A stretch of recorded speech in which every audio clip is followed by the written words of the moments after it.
Wednesday, my dude.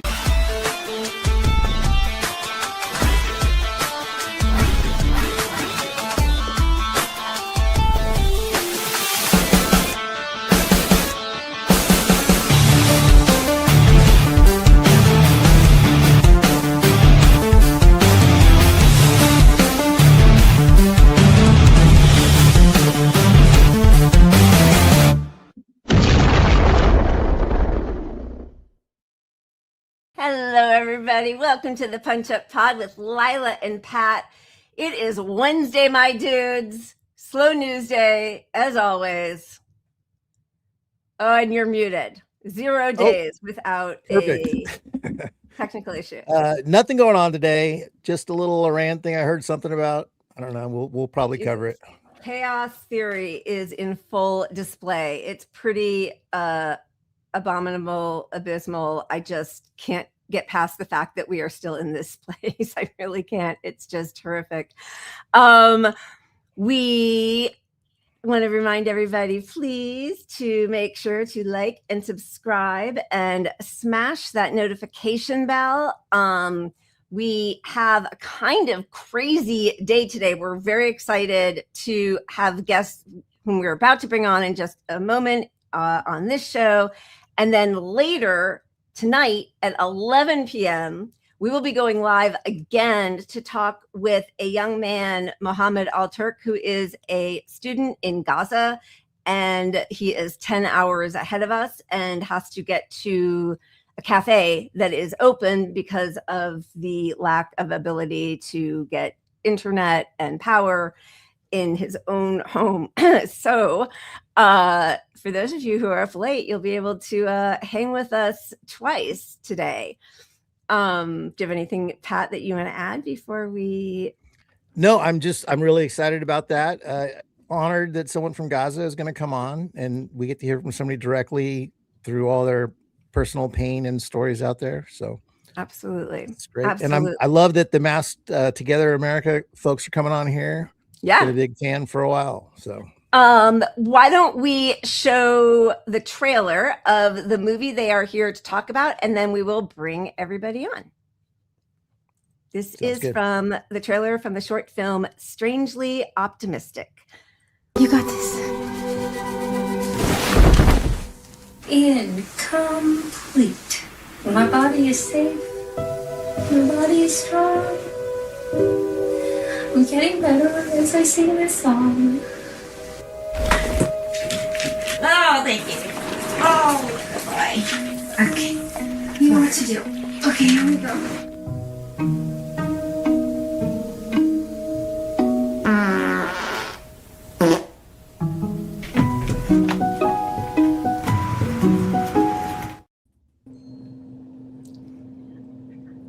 There we all are. I love it. What a great film. Welcome to all of you. Julie, Gabe, and Nina. Hello and welcome. How are you? Hello. Thanks for having us. Thank you for having us. We're good.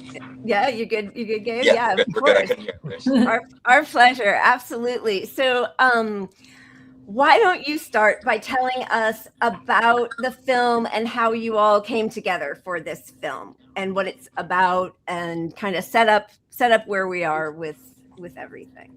Sure. Yeah. So our film is called Strangely Optimistic. And I'd had this idea for some time. I have long COVID and I had heard about this Easter Seals Disability Film Challenge, which was this wonderful organization that created this film festival to help showcase disabled filmmakers in all aspects of the process. And as I was looking into it, I met Julie Lam from Masked Together America, and we were working on something else, and then we got to talking, and we were like, you know what?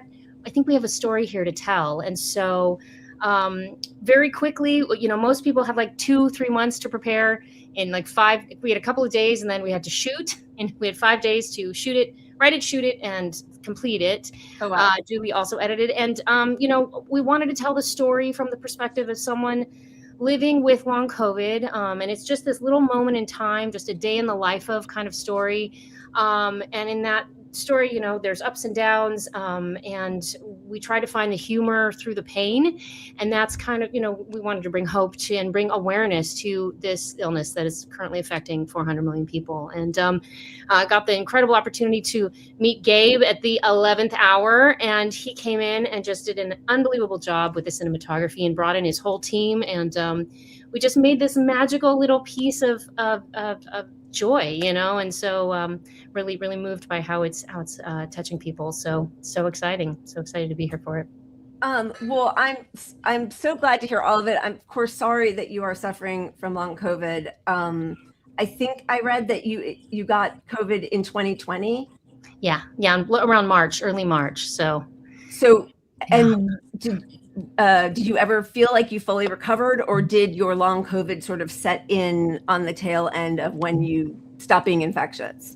Well, you know, that's kind of what this movie explores, because it takes place, you know, in early 2021. I mean, I was infected and felt like typical cold symptoms, and then the weirdness started to happen with these mystery symptoms. Yeah. And you know, nobody knew what it was for a very long time. You know, lots of gaslighting, lots of feeling like it was like imaginary or psychosomatic. And yeah, I love this scene with your doctor. That was fantastic. Yeah, like, that BJ Lang plays that wonderful clueless doctor. I just want to add that, like, when Nina shared the script with me, I was like, we can still relate to this, even though the setting is 2021. But really, honestly, today, patients are still being gaslit. It's the same story for everybody. You know, I have been through over 30 specialists. I've seen 30 specialists, and I'm finally clinically diagnosed with long COVID after 3 years. So I want to mention is that, you know, this is so relatable. And I when Nina was stepping up to do this, I've been raising awareness about long COVID for, you know, many years now, and since the beginning of the pandemic. And I feel that, you know, a lot of people, even in the disability realm, they don't really recognize that, you know, chronic illness is an invisible disability. And that's really important to talk about, because people are bedbound, people are immobile, they are, you know, paralyzed by the sickness, and they lose their jobs, they lose their income. And in the United States, when you lose your job, you lose your medical insurance coverage. And if you cannot apply for disability, you get denied disability, you cannot get even healthcare coverage. And we know the insurance companies are controlling what medication you can be prescribed. Even if doctors say, I want you to try this antivirals or this drug, that drug, they can control whether you can have it or not. They can deny it. And that's what I have been going through, and I'm sure Nina can talk about that. Long haulers are really suffering in this area, and we need visibility, because we need, you know, to speed up on these FDA approval on medication, so that we can get insurance coverage, and that's how we can get care. So in other words, obviously losing a job, and because in this disastrous country, everything is attached to employment, we don't have single payer healthcare, universal healthcare, but you can't even get prescribed medication without the diagnosis. And so that's why the fight, even to exactly long COVID, right? Yeah. Yes. Yeah. I mean, I think it's really complex, because this particular illness involves over 200 symptoms, right? And so, and a lot of times, like Julie was saying, it's invisible, and within the course of one day, you can experience numerous things, and then they can abate, and you can have moments of normalcy. And I have this joke about long COVID, that it's like being in the mob, like you think you can get out of the mob, but you're never really out. It's kind of that way with long COVID, you know, you're like, I'm feeling better. Wait. So, you know, but there is hope on the horizon. But one of the things that we talked about was that it feels as though there has been no representation of long COVID, and for that matter, chronic illness in general, in pop culture and in scripted film and television, right? And so with the medium of film, but also being able to tell it through a dark comedy lens, hopefully we're able to reach more people, as opposed to it feeling like, I mean, everyone dreads like some sort of medical trauma. You're like, oh God, right? So to be able to tell a story, you know, we wanted to be able to show something that was that touched on all those things, but was still, you know, understandable to people. So I think that's so important because, you know, when you said, Julie, that it's invisible, it's like most disabilities have a visual connection. You could see someone in a wheelchair, you could see, you know, some sort of sign of it in public. But with long COVID, people have checked out of the public because the public has been so harsh to those with COVID and anti-mask and all of that. So, you know, there's no, the public is really clueless in how many people are impacted by long COVID. Like, I'm an electrician, I go into people's homes all the time, and I see all these people with long COVID at home all the time, but the public just doesn't know about it, and the media doesn't want to share any of these stories. And they've sort of acclimated to it, right? Like, you're constantly hearing people coughing and having colds, and people have 10 colds a year. Like, that's normal, not normal, right? We've sort of all been forced to adjust to this ridiculous way instead of trying to stop transmission. And there has been absolutely no effort to stop transmission since about 2021. I just want to add one thing about long COVID is that COVID is kind of like HIV in a sense that it damages your immune system. Yep. It makes you more susceptible to other infection as well. And people like me, I have been completely damaged with, you know, organs damaged and also like causing damage to my immune system. I have like no immunity, like I have no antibodies, but then I keep on getting reinfected and like reactivating the virus in me. So now I'm taking antivirals, and it's confirmed that I have like, you know, viral persistent issues. And that's why my conversation with Gabriel was really interesting. I actually gave him the prompt. I said, you know, can you talk about, what happened to Gabriel? Oh, no. I think he's going to try to re-log on because he's having a hard time hearing. Okay. So I'm hoping there we go. Okay. Maybe that will fix it. Let's see. Yeah, I was going to pass the mic to him because he actually has such thoughtful insight on disability and like, there you are. Invisible or invisible. I mean, I really want Gabriel to talk about your insight on like what you see of, you know, all these invisible disabilities. Okay, life is comedy. I will let you guys know right now, I did not hear anything for the past 13 minutes. I have not been able to hear anybody. I've been freaking out trying to figure out how to make it work. Can you hear us now? Okay, the last test will be with Patrick, if I can hear Patrick. Yes, sir. Okay, we're back. We're back. Yeah. We're here, guys. We're here. Singing your praises. So okay. We wanted to ask how you became involved with this film and your work with disability, and just sort of introduce you into the mix right now. Awesome, lovely. Okay, we're back. Okay, so the way I heard about this project, my cinematography teacher at CSUN, her name is Eno. She sent out a mass email to all of the students saying, "Emergency, DP needed." Now, when a student sees something like that, they're like, "Oh God, like this is a big thing. Like, I mean, not like, do I apply to this or not?" And that's kind of where I was at. But you know, I was at my job. Great job, by the way. I can't tell you what it is, but it's a great job. But I was like, I need to send this email. I need to make a call right now. And my manager was like, "Go do your thing. Like, have fun." So I got on a call with Nina, and we started talking about like essentially what the project was, right? And she's telling me like, yes, it's the Easter Seals Disability Film Challenge. It's gonna be like this. It's gonna be a story about my character's struggle with long COVID.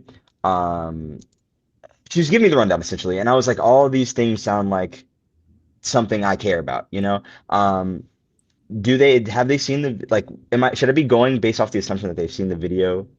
We just showed a trailer, but we have not yet shown your video, which I was gonna use the time when you were gone to show the video that how I first got to know you. But if you would rather, and we have you here, so if I can retell the story. It's tell the story. It's real. So okay, so when I was 6, 7, or 8, around that area, I was on BART. BART is it's the train line essentially for the Bay Area. And there's this lady in a wheelchair with cerebral palsy. At the time, I did not know this, right? I was with my mom. We were just riding somewhere, I don't know. And I started crying a little bit. I said I felt bad for her. And my mom got a little bit mad at me, but more so like, you know, in like a counseling tone, saying, well, why do you feel sad for them? You can just learn what their disability is. So I researched it at 7, I promise you, on YouTube. There's this account. Oh man, I probably should have looked it up before I got in here. But there's this account that he used to have sit down one-on-one conversations with different people with disabilities, and I'd watch his videos every day. And I started to care for it. I thought I was going to be a DSP worker for a long time until I like found a more creative itch. So naturally, when Nina was telling me all these things, I was like, okay, let me be involved. You can account to this. I was like, whatever you need me to do, I'm on. I'm helping you. Just let me. I know. I mean, the first day we had technical issues, and I mean, he showed up and did everything, and then I called him at 10 o'clock after the first day of shooting because we lost quite a bit of our footage and had to reshoot it. I was like,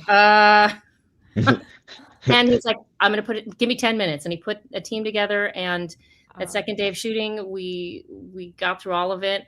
We even finished early, which is pretty amazing. I feel like unheard of. So, but yeah. So I mean, I can't say enough about Gabe and what he brings artistically and creatively to this project. And yeah, just such a blessing.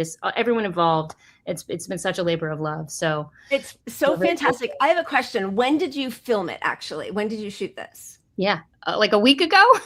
Oh, are you kidding? It is not. It's fresh. It's very fresh. Yeah. Oh, wow. Okay. Yeah. So we only allow 5 days from shooting to finish to editing to completing it with sound and mixing, all 5 days only. Yeah. To be part of that is very polished. We 5 days. We have chronic illness, and I have eye pain, and we have to cut it really quickly. Yeah, so I mean that's part of the rule. Sorry, the part of the rules of this Easter Seals Disability Challenge. Yeah, so it was a little punishing in ways for people with chronic physically. But Julie and I have gone against all our better judgment and have been working very, very, very long days and nights to get it out because the message is that important to us. I also want to give a very special shout out to our composer Ryan Franks, who did an unbelievably beautiful composition on this film in like 4 hours. So again, everything was. I mean, I can't believe it. Well, I have a question. You guys, so people are asking, and the link is in the description on YouTube, but if we wanted to put it up right now, you sent us a couple of links in the private chat. Are they just for the trailer, or is one of them also to the whole film? Julie, you put the link up. What is it? Is that I put out 2 links. They are both directly going to Easter Seals Disability Film Challenge site, where every like, every view counts to us. Okay. You know, there's I'm putting it in the chat right now award for everybody to give out for people who get more views than others, and we really want to get more views and get spread awareness. Our goal is to educate people about long COVID. Yeah. So the video that I watched of you describing how you came to the film, everybody's masked, which is amazing. Was that, I mean, I'm assuming that because this is specifically for this challenge, there was no pushback or resistance, or was there a problem with?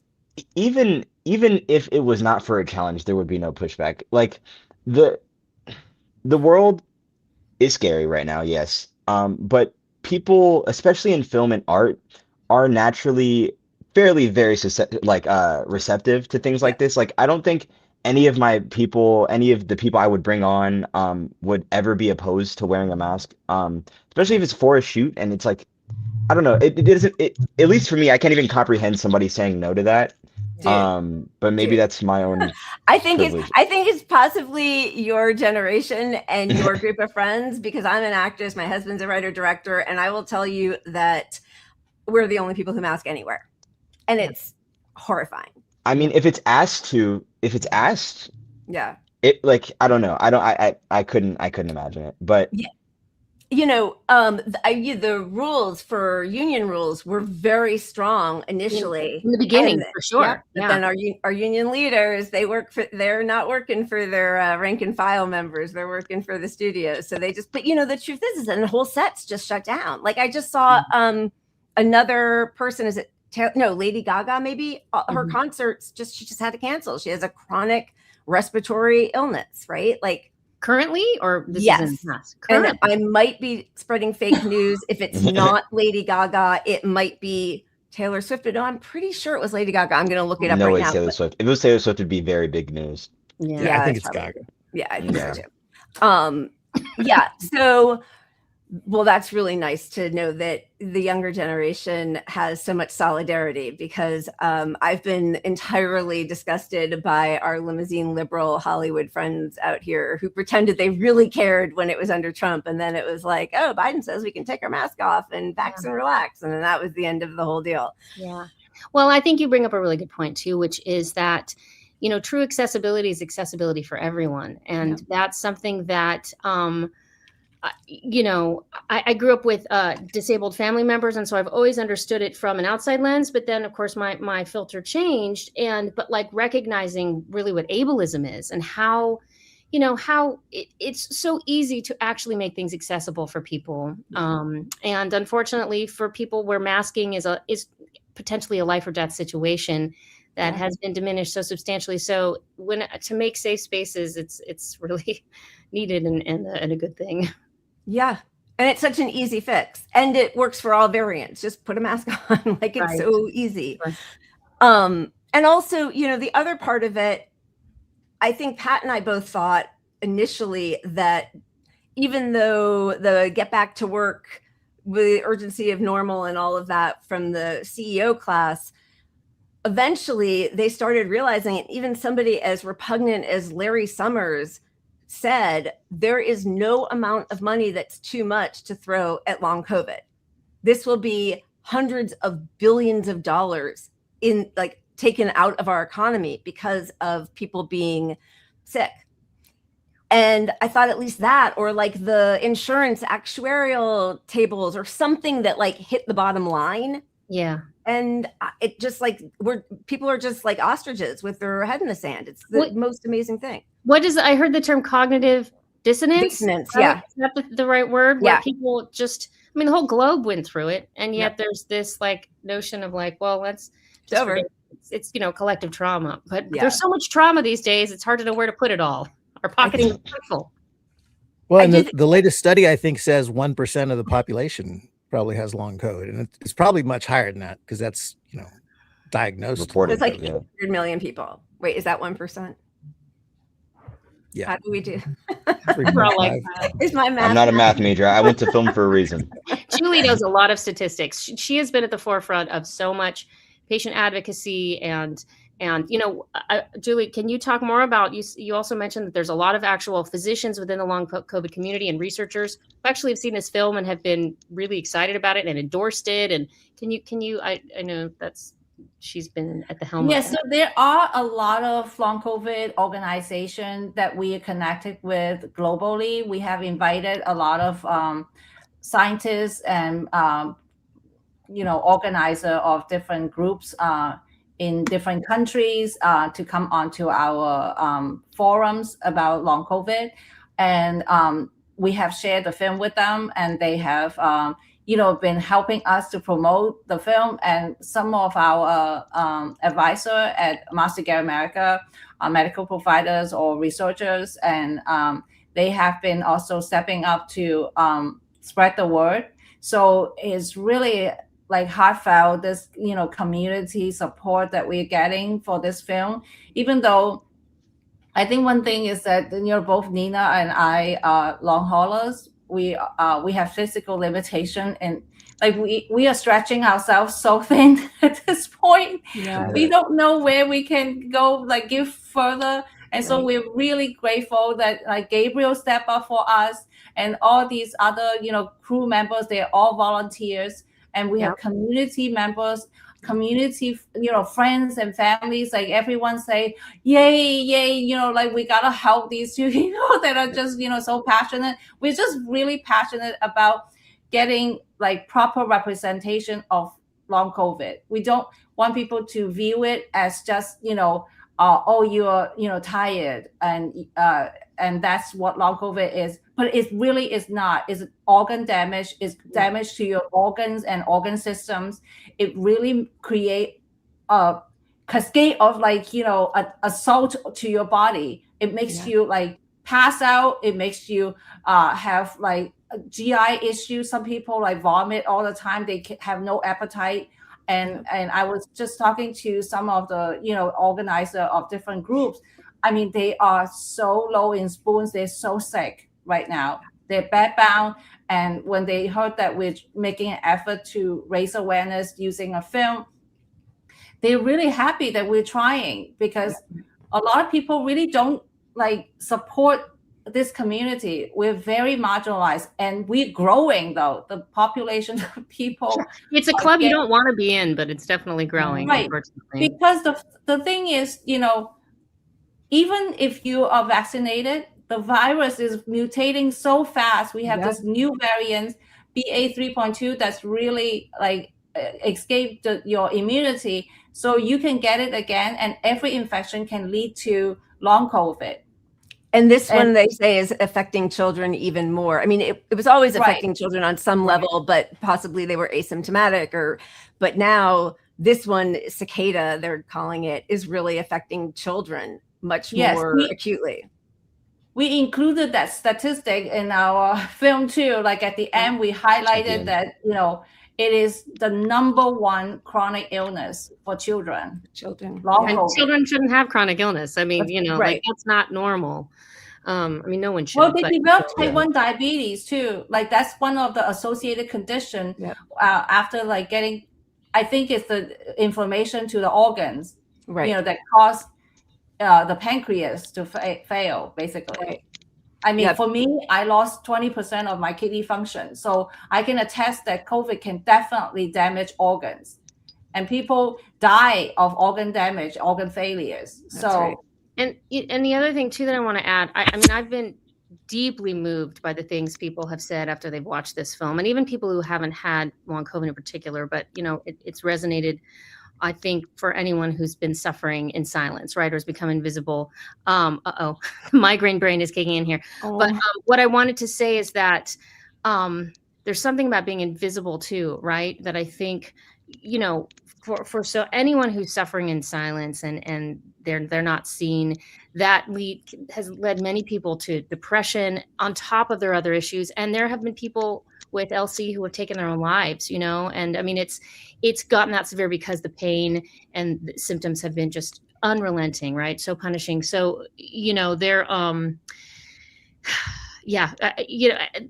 just being able to create something that it reignites the conversation, right? And help to drive more attention to it, more research. That is, it's such an important part of why we made this film.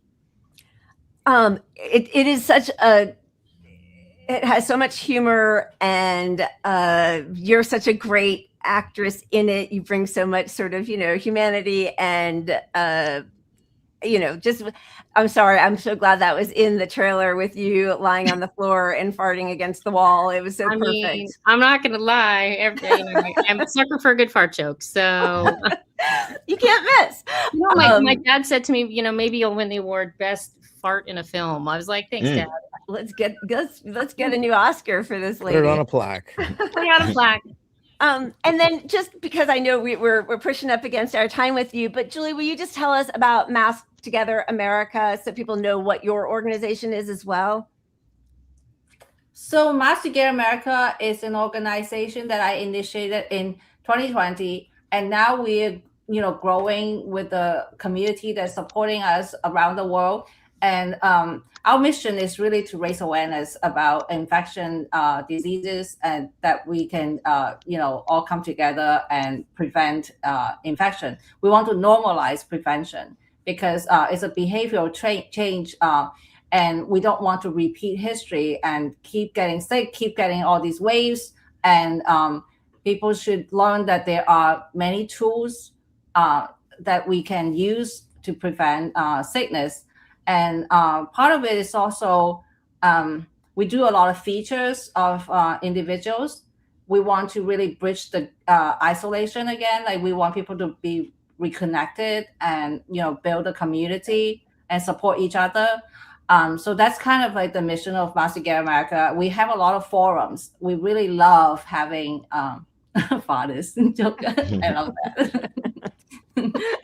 Anyway, so thank you so much for having us. I really hope that we can get this film out there. And I think Nina is such a great leader. She has a lot of vision in terms of like where this can go further than just this one competition. But hopefully we'll get somewhere.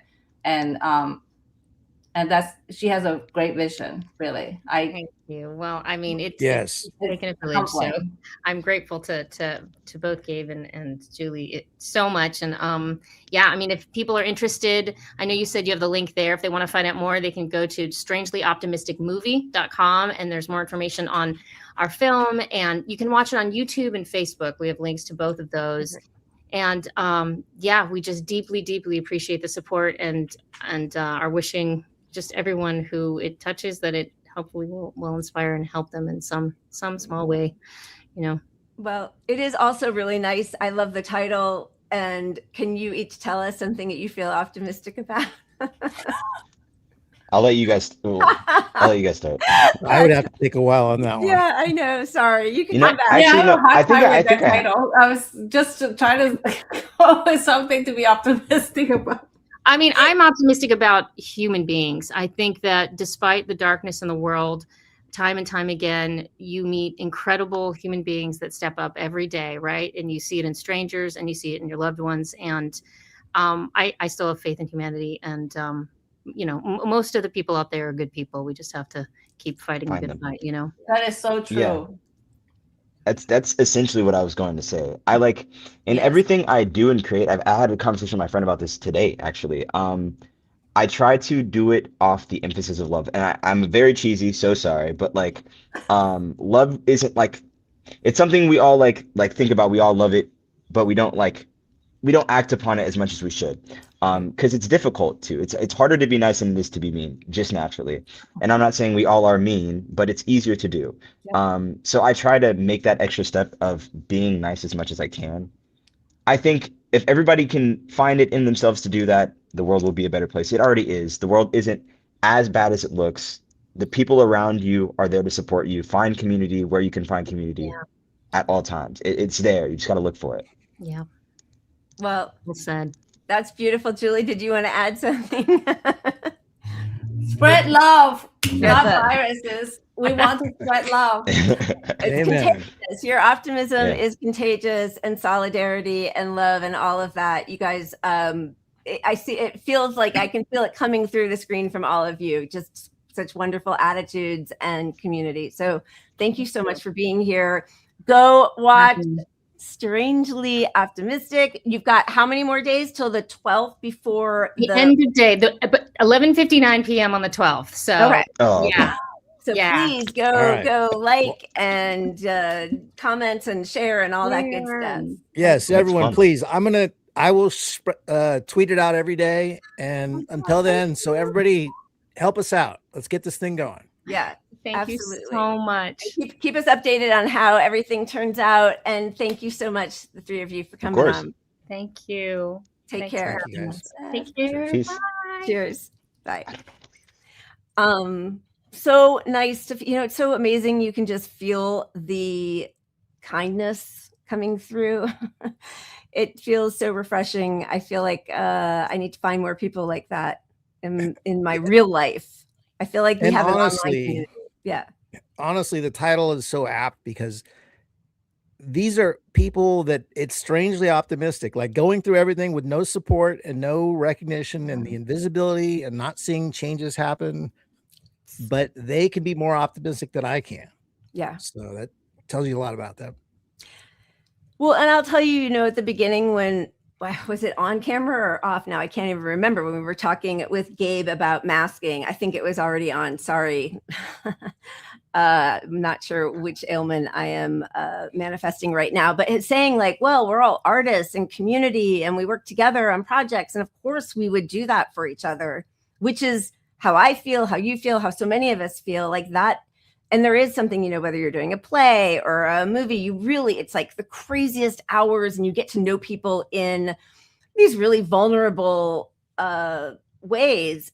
And you feel like you're, we used to joke that we were like in the trenches together. And now I don't want to make any references to war because of all the horrors, but like you feel that so deeply. And I guess that has felt like such a betrayal that more people in the Hollywood community aren't looking out for each other. But I am very happy to know that Gabe feels like in the younger generation they are. Yeah, I would love that to be not contagious is the word coming to mind, which is also terrible to use in this Spread situation. love, not disease. But the same feeling you have for Hollywood abandoning the issue, I feel that way with largely a lot of the left. Yeah, we have we're trying to build up these alternate communities to support strikes and whatnot, and those communities aren't including masks nearly enough to include the disabled folks and those at risk. And everybody, we're all at risk. So get on board with masks at these events, please. And again, it is just so easy. It's the easiest thing, and it works with all variants so far. So that's also a positive. All right. Should we start the second portion of the show, which will leave us all strangely or not strangely, probably much less optimistic? That's our job. That's our job. And we're you guys bring the optimism, I'll bring the realism, and somewhere we'll balance it all out. I'm gonna bring the alcohol, and I'll show some cat pics and cat videos, and that'll cheer us all up briefly. I'll do it. I'll do a little bit. Okay, this is a woman from the Bay Area, and she is spreading the message of peace. The media is portraying it as if the Iranian people want war, which is completely not the case. As you saw, we had so many people who came out to say no to war and also to support the people of Iran. We know that many Iranian people have been suffering under decades of sanctions. They really cannot afford to live under these conditions and under conditions of war. We thought that the least we could do is to have a fundraiser, a mutual aid fundraiser, to support the Iranian people who are affected the most. The US-Israeli forces who have waged an illegal war on the people of Iran are ruining infrastructure, hospitals, universities, power plants, anything that basically allows the people of Iran to live their daily lives in the name of liberating the Iranian people. And we know that bombs don't bring liberation to Iran. I'm a professor. My pensions are being invested in this war instead of being spent on education. My students do not have housing stability. They don't have healthcare. And I see that happening. I'm from Minnesota. I see how they're spending money to fund ICE, to attack our communities, and rather than that, spending the money on wars. So we make these connections, and this is how we bring people together, that our struggles here in Oakland, California, in Minneapolis, in Iran, and in Palestine, and in Lebanon are connected to each other. That's awesome. I just cannot believe how glibly everybody in power takes human life. It's amazing. And also what I love is in that video, there are people wearing masks also. You got masks there. They've got Palestinian watermelons there. Yeah. I mean, the solidarity, if we all collectively ruin this moment of solidarity among the working class and just the public in general, and don't force our way into some sort of means of power within the government, we're blowing it. Yeah, I absolutely agree. And, I do just want to say, because people are always like, oh, you're going to wear a mask forever, whatever. First of all, I mean, yes, as long as we have these different variants of COVID, which is basically airborne AIDS spreading around. But as Daniel wrote, and as we talk about so often, there are other things that could be done, like clean the air the way we used to clean the water, right? Like there are ways to not have to walk around all the time with a mask, even though of course you want all the different layers. But if we had more testing, if the tests were updated, I mean, when's the last time the tests have even been updated for these variants, right? Like there's just no, absolutely nothing being put in place to protect the public. At the very least, if it doesn't, if taking these added measures like cleaning air, it's not going to make COVID go away, but it's going to slow it down, which makes the vaccines more effective because you have less variants to predict for. I mean, it's a total upside. It's just costing the government money. But as Larry Summers himself, evil fucking economic bastard, said, you can't spend enough on it for the harm it does getting, versus the harm not spending the money does to the economy. This just came out. Was this yesterday? April 8th. So this is from Eric Feigelding, Economic Damage, a new report from the Organization for Economic Cooperation and Development, published on April 8th, 2026, projects that long COVID will cost OECD economies up to $135 billion a year over the next decade. So $135 billion a year for 10 years. So 1.35 trillion. The report examines 42 countries, forecasts this financial burden to persist through at least 2035, serving as a structural drag on productivity, workforce impact. I mean, we are just setting ourselves up for a lifetime of disability. And, Sweden actually just came out with the new healthy life expectancy. In the last 6 years, the healthy life expectancy has decreased by 10 years.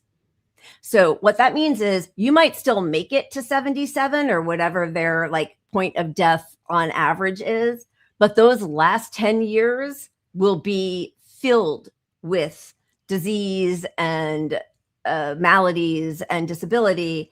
And not everybody gets there just at 67, right? So they're also factoring in that's a lot more young people who are sharing that burden also. And I mean, this comes at a time when we know more about keeping people alive longer. So it's not like somehow the climate changed a little bit or something. It's COVID affecting everyone's immune systems, period. Yep. And the end of life care, that is where the most expensive bill comes to our medical system. Yeah. Right. Fighting something at the late stages, which is why preventative care is always more cost effective. But we don't do it. So what is the burden on society going to be? This is why they'd have to just start cutting programs. That's why we're seeing that now, because they're training us, Yeah. to just that's a sick person. They got to die. Pull yourself up by your bootstraps. And unfortunately, some of the more vulnerable will just fall by the wayside. Some of you. Unfortunately. Well, cheers to anybody trying to maintain peace and speak out for it. There has been a really disgusting push by the U.S. Hizbaris of the imperial, our imperial system on, legacy media and corporate media, trying to push that the Iranian diaspora actually is very excited about the U.S. and Israel bombing their home country, and that they represent people in Iran, many of whom protest their government, just like many of them protest our government here. You don't want to be bombed by two foreign countries with, just carpet bombing civilian infrastructure. No, and that's why they don't get that narrative from the public in Iran. They get it from a centrist, spokesperson, pundit. They get it from a pundit on TV who says he spoke with somebody over in Iran, and all their friends are super happy about it. Right. Yeah. It's It is really pretty disgusting. Okay, let's have a moment of fun before we get right back into the disgusting. That's look at that. Look, we got an ad. We have an there. ad. Capitalism Lovely. creeps in. Do not buy Coca-Cola. Do not. We don't support that. Come on. Oh my God. That's better. I know. Lags and all. All right. What do we got? I think dog zoomies are always a winner. Can't go wrong. Bye.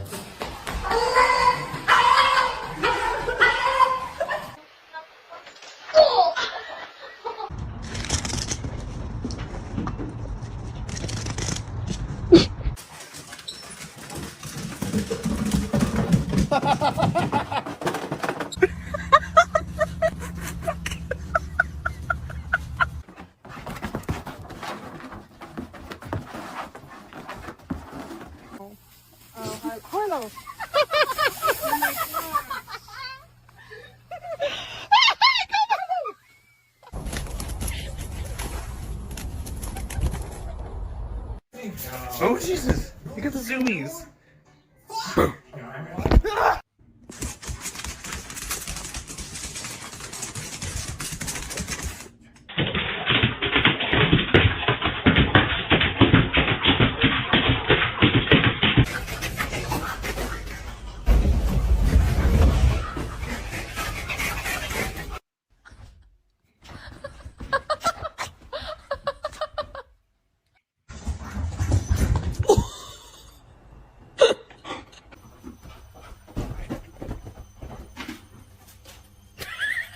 Zoom, zoom, zoom, zoom. I'm zooming in my room. My zoomies are forever. My zoomies all together. Zoom, zoom, zoom.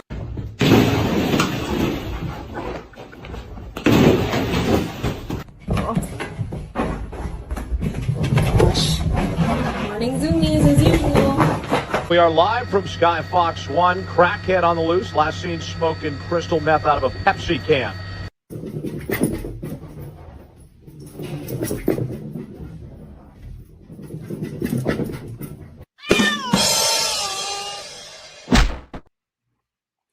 I love that. They are so cute. And they help you find a little bit of joy and silliness in the middle of everything. Very cute. Yeah. My cat has the zoomies all the damn time. It's the same damn thing. So Josh just read something that said that the zoomies, we think it's about getting out energy, but it's joy. Like, this is what pet psychologists say, that it's just like the joy of like, this is our space, fellas. But I don't know what's the truth, but I kind of like both interpretations. Well, I know with cats, like after I give strike treats, that's when it happens a lot. So it is, I think the joy connection makes sense. Yeah. You know? Yeah. And So her Josh thing is was she also right. likes to see, like, can I jump up and stand on that? And she just will go crazy and find out in the moment. In the moment. Wow. Will it work? You definitely have your hands full with those two. Yeah. Definitely.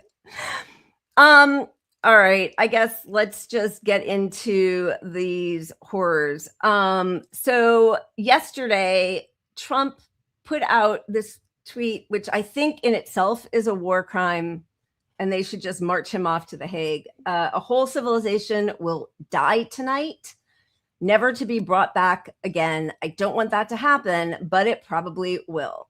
However, now that we have complete and total regime change where different, smarter, and less radicalized minds prevail, maybe something revolutionarily wonderful can happen.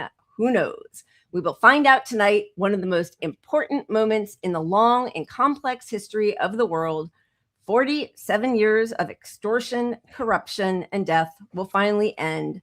God bless the great people of Iran. So the total and complete regime change includes putting the son of the Shah, who you murdered, who lost his wife and kids and dad, in that's somehow going to be the calmer mind. I mean, what are we doing here, folks? You know, so for the whole thing is chaos, right? And we're about to show there's like different sly edits by the Pakistan prime minister or president. Now I need to see, sorry. And, you know, following like Israel saying that Lebanon's not included, and Iran saying no, Lebanon was included, and then JD Vance saying definitely that was, Lebanon was not included. It's a misunderstanding. What you really want in the midst of all of these negotiations are misunderstandings by everybody. Then you're in good hands. Like, who wrote this? What does it actually entail? Who's signing on to it? And instead, it's just utter chaos and ineptitude. I mean, it shows clearly the evil intentions of Donald Trump to even say something like that. Like that's so beyond the pale that it shouldn't be spoken by any leader anyway. Disgusting. And he's getting blowback from his own party on it, which is kind of amazing. But I'm actually shocked. Yeah, but the idea that they didn't know if Lebanon was included and you didn't communicate that, like, there are only a few things you need to cover in a peace deal. Like, it's not complicated. That shouldn't have been left up for debate for a peace deal. You could say, we agreed on these other terms. We haven't agreed on Lebanon yet or something, right? But we're gonna try to calm things down until we discuss it. But neither parties should walk away from that confused about the situation at all. Not even a drop, right? So Trump announces a ceasefire based on our conversation with Prime Minister Shehbaz Sharif and Field Marshal Asim Munir of Pakistan, and wherein, who is writing this for him? Wherein they requested that I hold off the destructive force being sent tonight to Iran, and subject to the Islamic Republic of Iran agreeing to the complete, immediate, and safe opening of the Strait of Hormuz, I agree to suspend the bombing and attack of Iran for a period of 2 weeks. This will be a double-sided ceasefire. What's the other kind? The other kind is the one that Israel's always involved in, where Hezbollah, Lebanon, they honor the ceasefire, and we're not. You fire, we cease. Same with Gaza, same now with Iran. The reason for doing so is that we have already met and exceeded all military objectives and are very far along with a definitive agreement concerning long-term peace with Iran and peace in the Middle East, but not Lebanon, apparently. We received a 10-point proposal from Iran and believe it is a workable basis on which to negotiate. Almost all of the various points of past contention have been agreed to between the United States and Iran, but a 2-week period will allow the agreement to be finalized and consummated. On behalf of the United States of America and as president, and also representing the countries of the Middle East, it is an honor to have this long-term problem close to resolution. Thank you for your attention to this matter, Donald J. Trump. And this is a 10-point plan. Guarantee that Iran will not be attacked again. Yeah, go ahead. Sorry. Well, I was just going to say, I think the two-sided part comes into play because there's 3 sides, really. Israel's the third side. So you do have 2 sides sort of agreeing. Right. And Israel's going to do what it wants, which is why we were pretending that the Lebanon wasn't part of this peace agreement. I just don't even understand, because right away, Israel, they put out their, big brag that they made 100 strikes in 10 minutes. In 10 minutes, IDF completed the largest coordinated strike across Lebanon since the start of Operation Roaring Lion. The strike targeted 100 plus Hezbollah headquarters, of course, military arrays and command and control centers in Beirut, Bekaa, I'm going to say it wrong, I'm sorry, and southern Lebanon, including intelligence command centers, central headquarters used planning terror attacks, infrastructure of firepower, and naval arrays responsible for launching missiles, assets of the Radwan force, and the aerial unit, Hezbollah's elite units. Meanwhile, Israel has violated the ceasefire with Lebanon almost daily for the last year and a half. They have, and the way US media talks about their incursion and invasion and seizure of land is things, these sort of like anodyne phrases like, oh, Israel's looking to expand the buffer zone. No, they are stealing land from Lebanon. Like, that is a war crime. And if you're Iran, how do you think you're getting negotiated with fairly, given the history of both Israel and the US? Recent history, go back 6 months, and they've both failed miserably. They have peace agreements and kill the people at the peace agreements. It's a trap just to lure people in. Yeah. Yeah. So maybe they agreed to this to just buy themselves 2 weeks of hopefully peace, and maybe some rational minds in the US will take over and stop Trump from this crazy shit. But you got the war of peace. I mean, not the war of peace. What is he? The Hegseth. Oh, the Department of War. Yeah. Department of The War of Peace. Who wrote a book on ending Muslims. And then the president comes out and says, we're going to end a civilization. So like he would know a civilization if it fucking bit him in the ass. And it was disgusting. Yeah. So how are you going to do anything but distrust all of this process? And then you probably agreed that Lebanon was part of the deal. Of course they did. Probably right there front and center in your face. And they're already day 1 hours, like 2 hours, maybe 1 hour after this agreement was made public and Trump called his shit off. The US is already saying, well, not Lebanon. Yeah. I think what happened was, I think enough people are terrified that Israel's going to use nuclear weapons.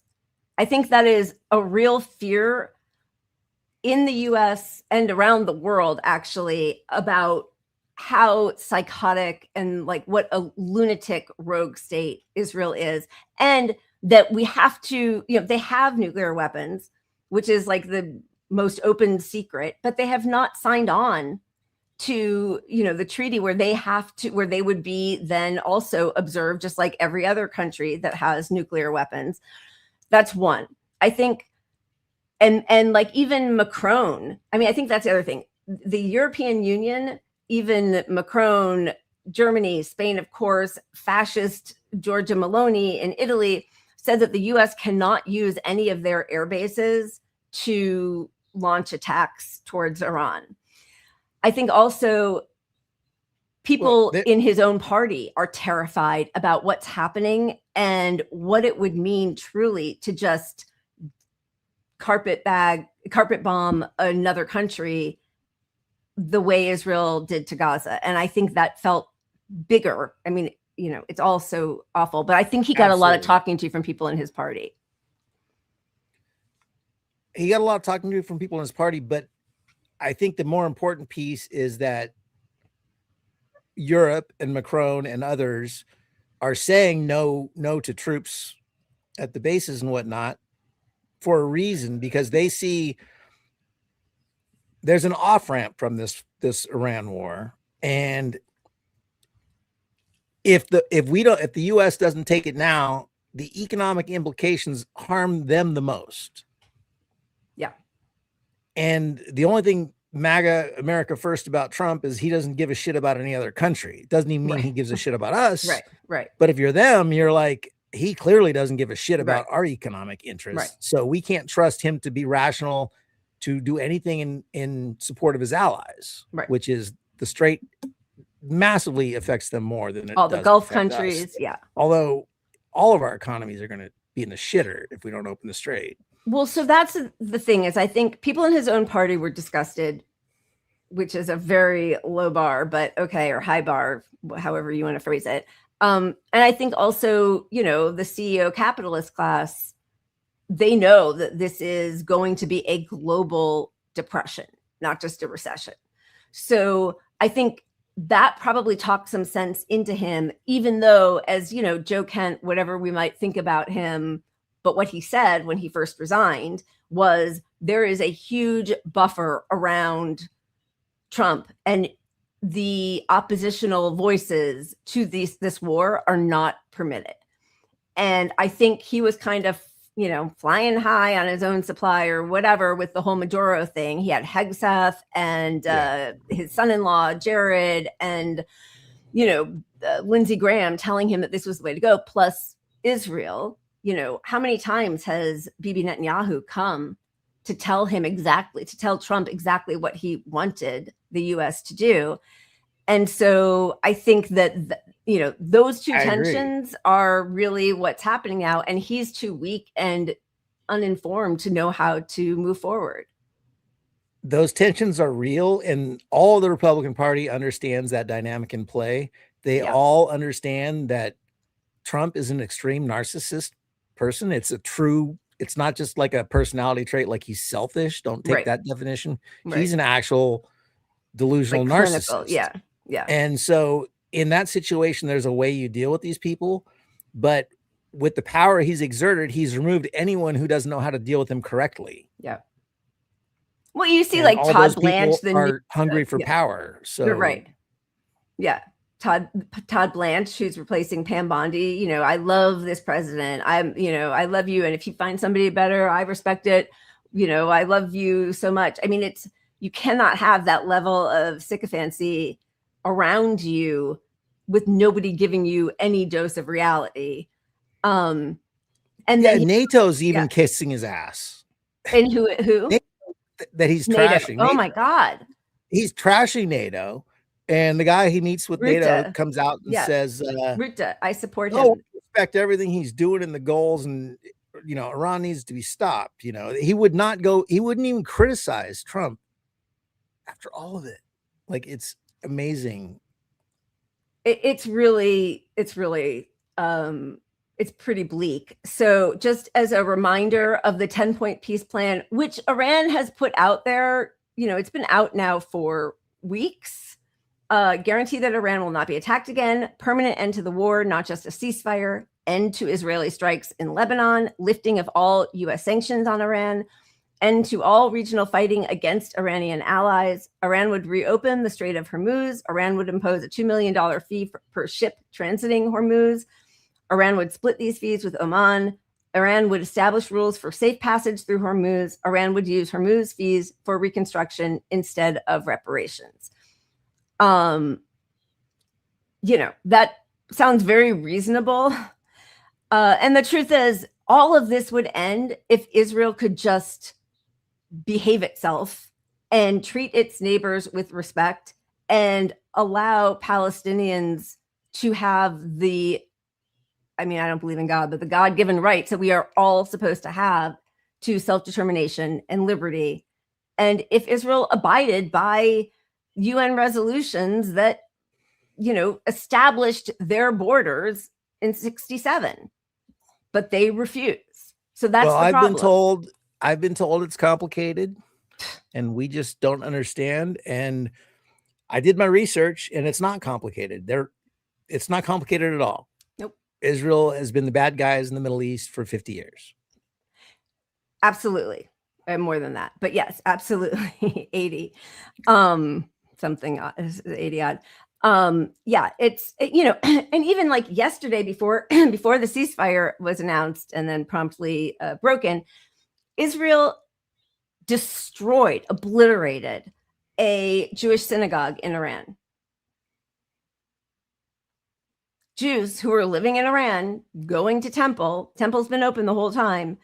Their house of worship, a temple, was destroyed by the most moral army Jewish state democracy. What are Jews and what are Jews doing in Iran? You know, that's their fault. You know, kind of like Hannibal Directive shit. Almost. Yeah, I think that is a lot of it. I think there is a bit of a distinction because they're racist. Also, that it's, you know, not the right kind of Jew, not the European Jew, but it is also to stoke, you know, fears of anti-Semitism, which they feel like helps Israel's right to, you know, the justification for Israel to exist. That's their core value. I want to show the video real quick of the Iranian version of their MIT over there. Did you see that? Yeah. This is someone on the ground in Iran. Hey American people, here is Tehran and this is Sharif University of Technology reduced to rubble by the US-Israel airstrike. Do you know what feels strange to me about bombing this specific university? It was called Iran's MIT, and more than 90% of its alumni used to apply to American or European universities after graduation. So in my opinion, this university was kind of an export hub of Iranian genius minds and talents to the US. I believe this university was more beneficial to the United States than to Iran. And ironically, it was bombed by the same countries which were dreamed destination for its students. In the past 40 days, the Epstein class has bombed more than 100 universities and schools in Iran, which proves that the main threat to your pedophile leaders is the Iranians' knowledge, intelligence, awareness, technology, and self-confidence, not our missiles or defense system, or not even nuclear bombs. Because an educated nation can neither be deceived nor defeated. And by the way, did you know that more than 60% of Iranian university students are women, and in some fields such as engineering and pure sciences, female students make up more than 70% of the student population, which is higher than the US. So if you still believe that the Iranian women are oppressed and need to be liberated, then congratulations, you've been seriously brainwashed.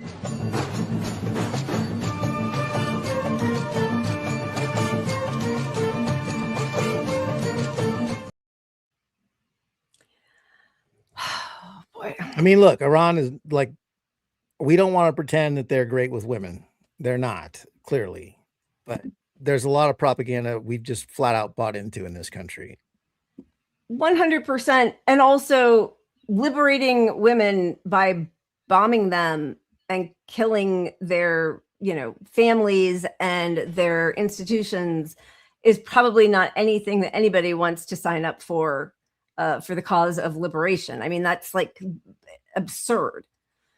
It is so upsetting to see that level of destruction happening all over again, and just the glee with which it is done, right? Like, Israel had on Channel 13, they had a countdown clock. They were so excited for what Trump said was going to happen, that we were going to destroy Iran's civilization, that they had an actual countdown clock marking the hours until US President Donald Trump's deadline for Iran as tensions escalate over a potential major strike.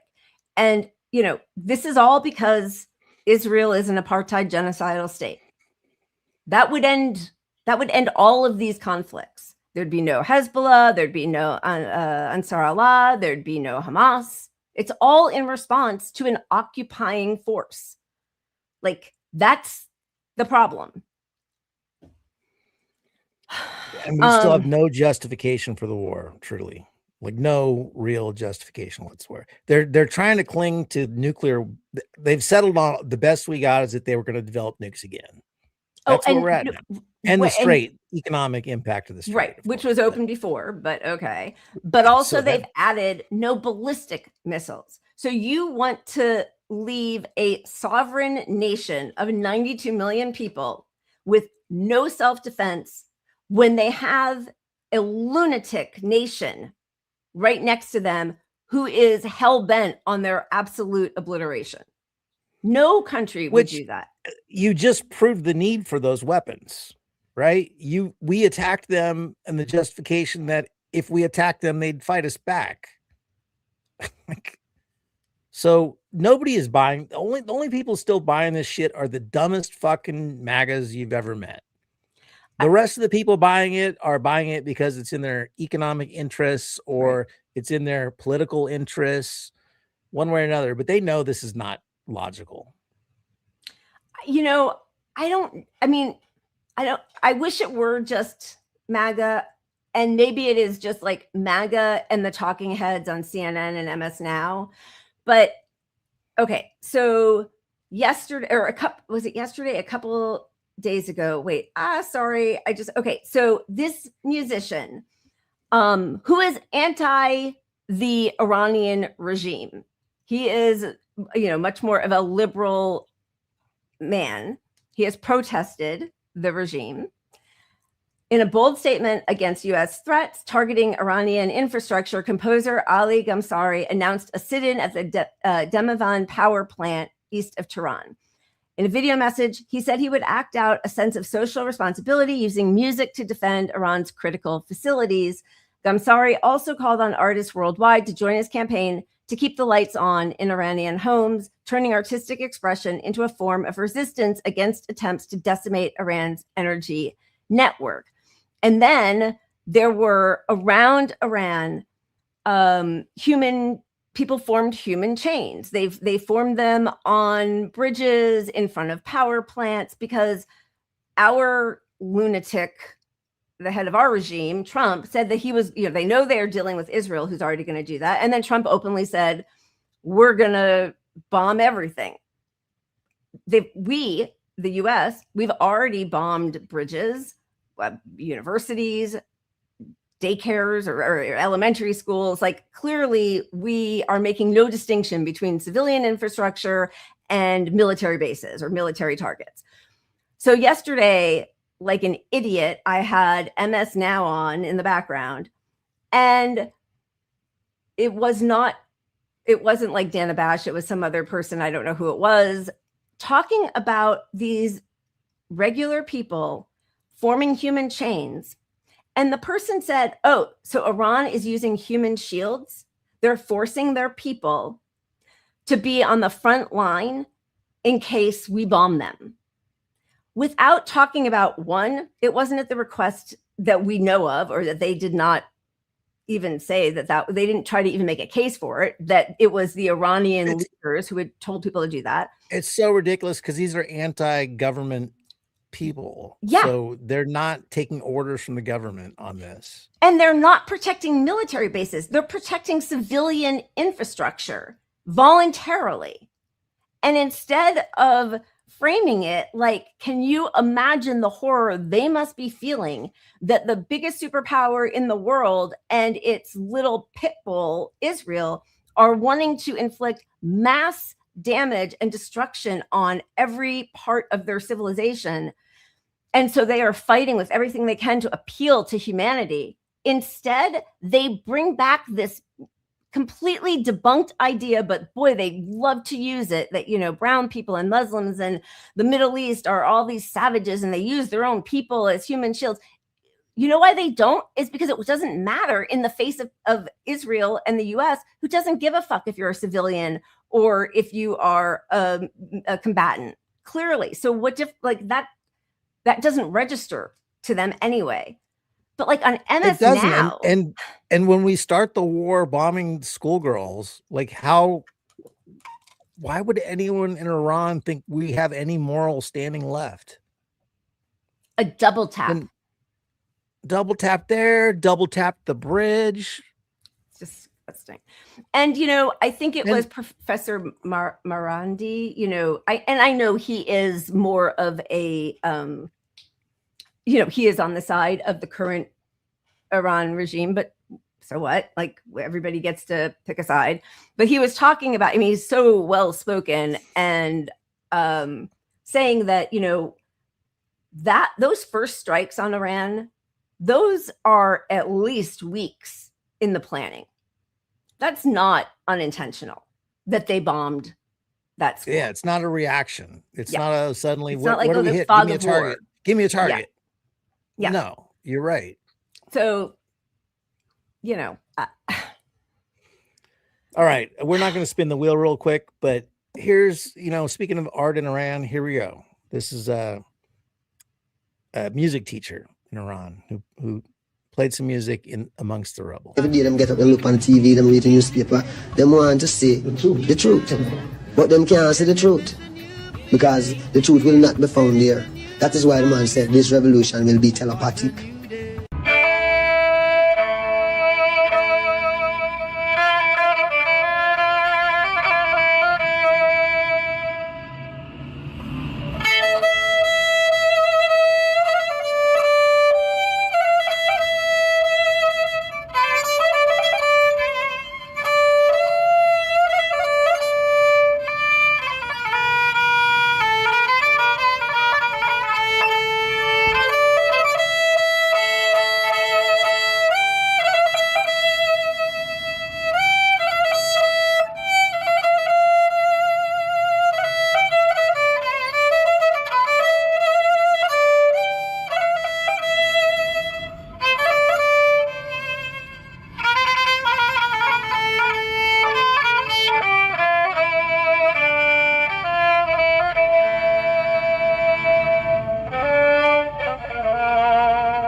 It's just so heartbreaking.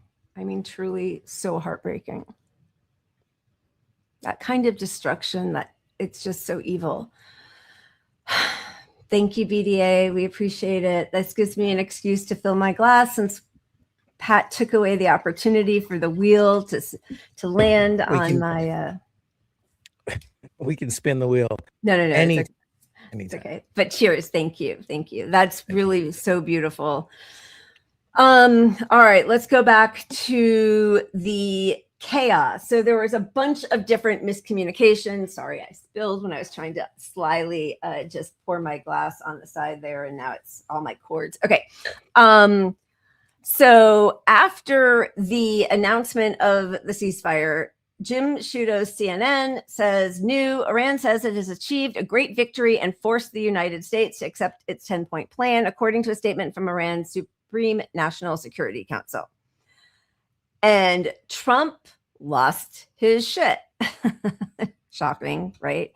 The alleged statement put out by CNN World News is a fraud. As CNN well knows, the false statement was linked to a fake news site from Nigeria, and of course, immediately picked up by CNN and blared out as a legitimate headline. The official statement by Iran was just released and posted on Truth below.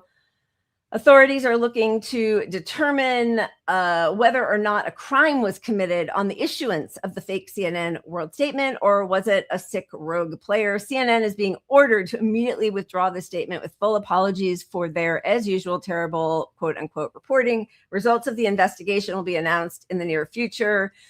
President Donald J. Trump and CNN, of course, stands by its story. I mean, the sad, like, I never want to be in a position of defending CNN, but like, imagine, well, first of all, you know, last night when you and I were texting back and forth with everything happening, there was another Lego video put out by whoever is putting out the Iran videos, which was like basically mocking Trump and calling him Taco.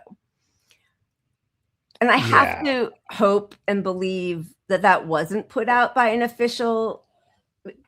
I mean, I just, I don't know. It's so against their interest to say Trump always chickens out. Like, that's not in their interest. Yeah. It's not. It's not. I don't believe that. I just don't believe it. I mean, you know, now after the bombing for this last full day and the reneging on the deal, basically, and the lies coming out of Trump's regime about what was actually included and not included, you know, now I can understand if they wanted to go back and sort of poke the bear and call Trump whatever they want to call him and the Epstein class and all that. But it just doesn't feel like that is what would have happened, but I just have no idea. But, you know, in the midst of all this devastation and the continuation of just destroying civilian infrastructure and carpet bombing Iran and Lebanon and Gaza and the West Bank, it would be really nice if cooler heads prevailed anywhere. Well, I'll tell you what, I can't turn on CNN and not hear the term taco every 15 to 30 minutes. It's pathetic. So they're bringing it up and they preface it with saying, you know, sort of the disclaimer. We don't want him to do this stuff, but, you know. But it's so funny to make fun of taco. Yeah. Right. So it feels like a narrative still being pushed by Democrats. Essentially, you know, like the Schumer clip and some of these other things, they really show that, like, the Democrats are pushing this narrative that he didn't accomplish anything with this, which is only egging him on to go further, because now you either accept the Democrats' version of what happened, which is this made everything worse and we're more dangerous, right? Or you keep going to prove the Democrats wrong. Yep. Which seems to be what the Democrats are pushing for. Case in point, here's Senator Chris Murphy. I mean, listen, who knows what's going on? Donald Trump lies every single day. Clearly, he's not telling the truth. But if you accept even part of the Iranian statement, Donald Trump has agreed to give Iran control of the Strait of Hormuz.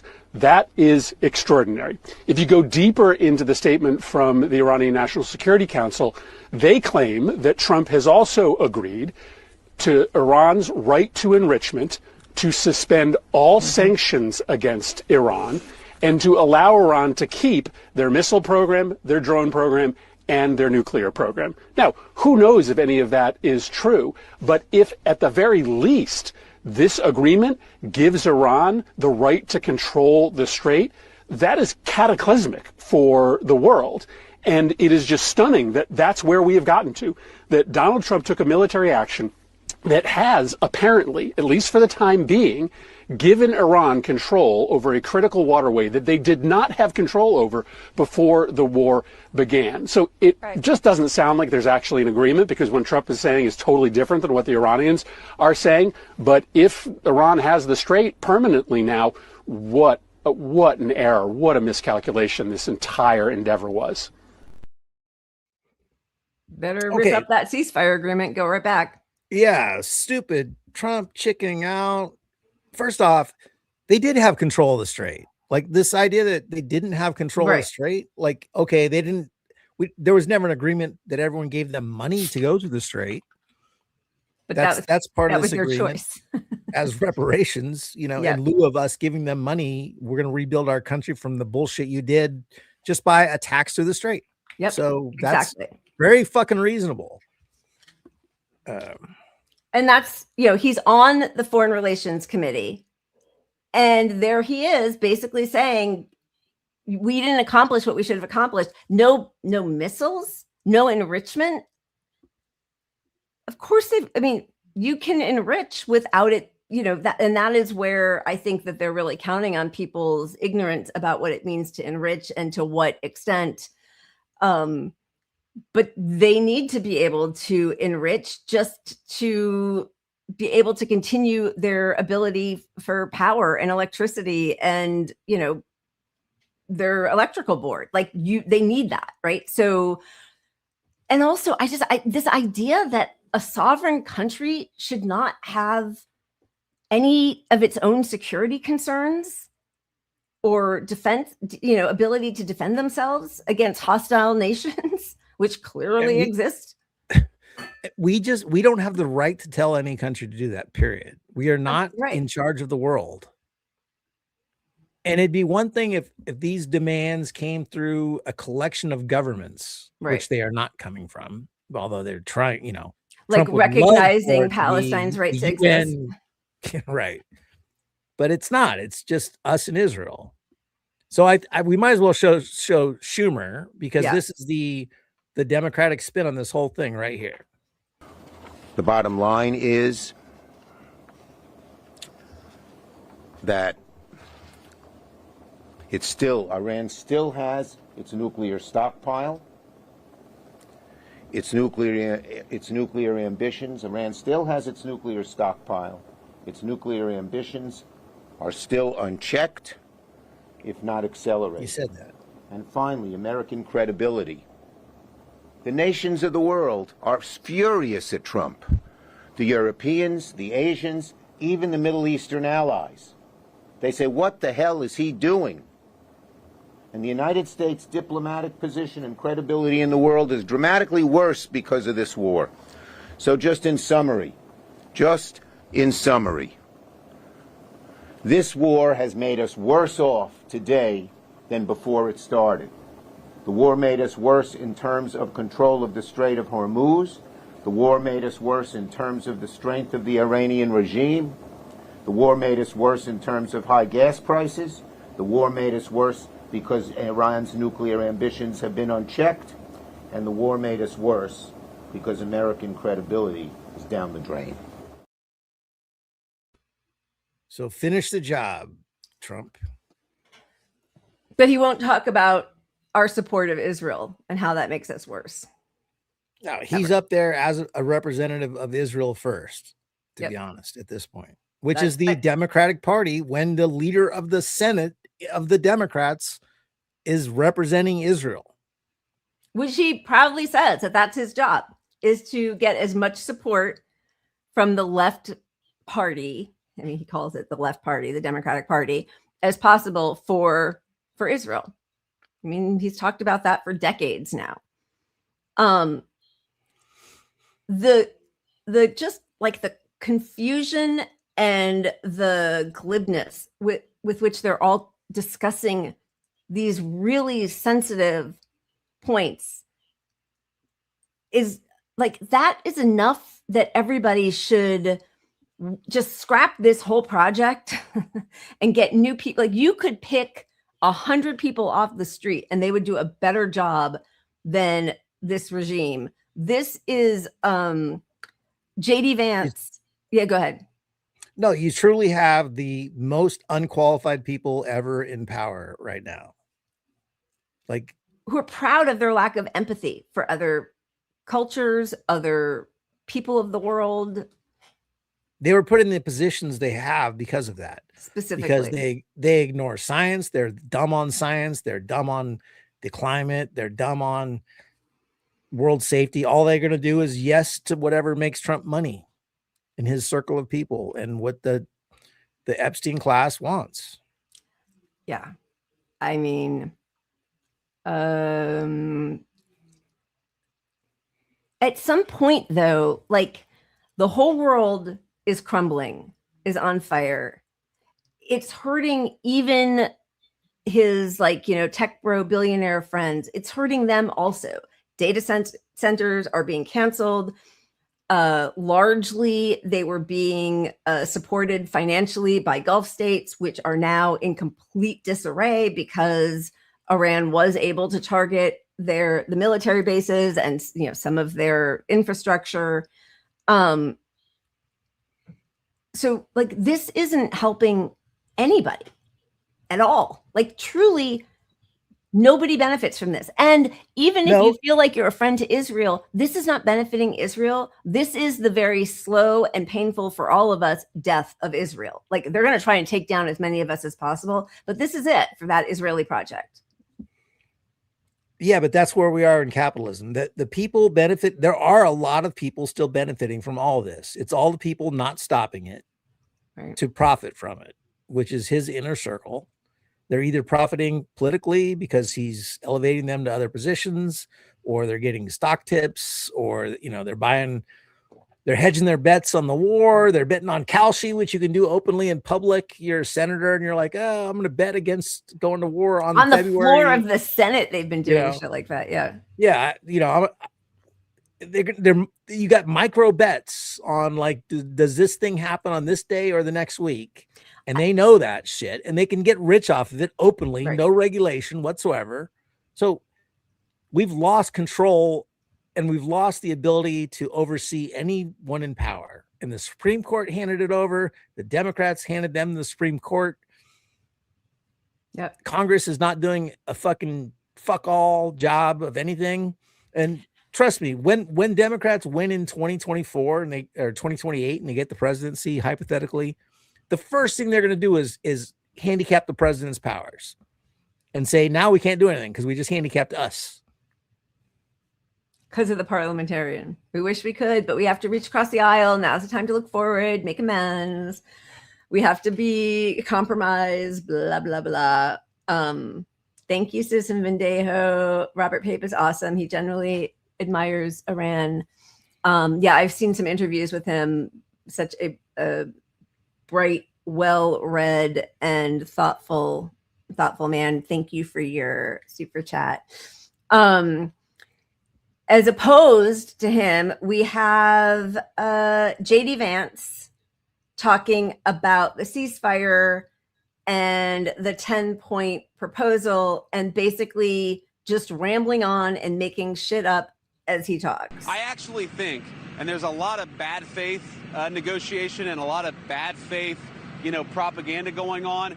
I think this comes from a legitimate misunderstanding. I think the Iranians thought that the ceasefire included Lebanon, and it just didn't. We never made that promise. We never indicated that was going to be the case. What we said is that the ceasefire would be focused on Iran, and the ceasefire would be focused on America's allies, both Israel and the Gulf Arab states.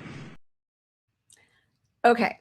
So the reason that that is so interesting is the Pakistani prime minister, that's the tweet, I mean, it's amazing that we're doing all of this by social media posts, right? Like that in itself is really a sign of, you know, the apocalypse. So Ryan Grimm actually pointed this out yesterday. This is unbelievable. The edit history on this tweet, which is the one that was shown on that video of the Pakistani Prime Minister, Shahbaz Sharif, originally copied and pasted everything he was sent, including at the head, it said, draft, Pakistan's PM message on X. So I know this is dark at the bottom, but the very bottom tweet is where that is included. Then there is an edit, and there is an edit history button on Twitter, so you can see how something was changed. And he or his handlers, whatever, removed the top bit. So clearly somebody handed this to him, the statement that included the cessation of violence against Lebanon that Trump signed on to and said, we have a deal and here's our 10 points. And you got to think it was probably Trump who handed that to him, right? Or Trump's people who are like, this is the statement, and it includes Lebanon. So we all know that. Like, we've all seen it. Yeah.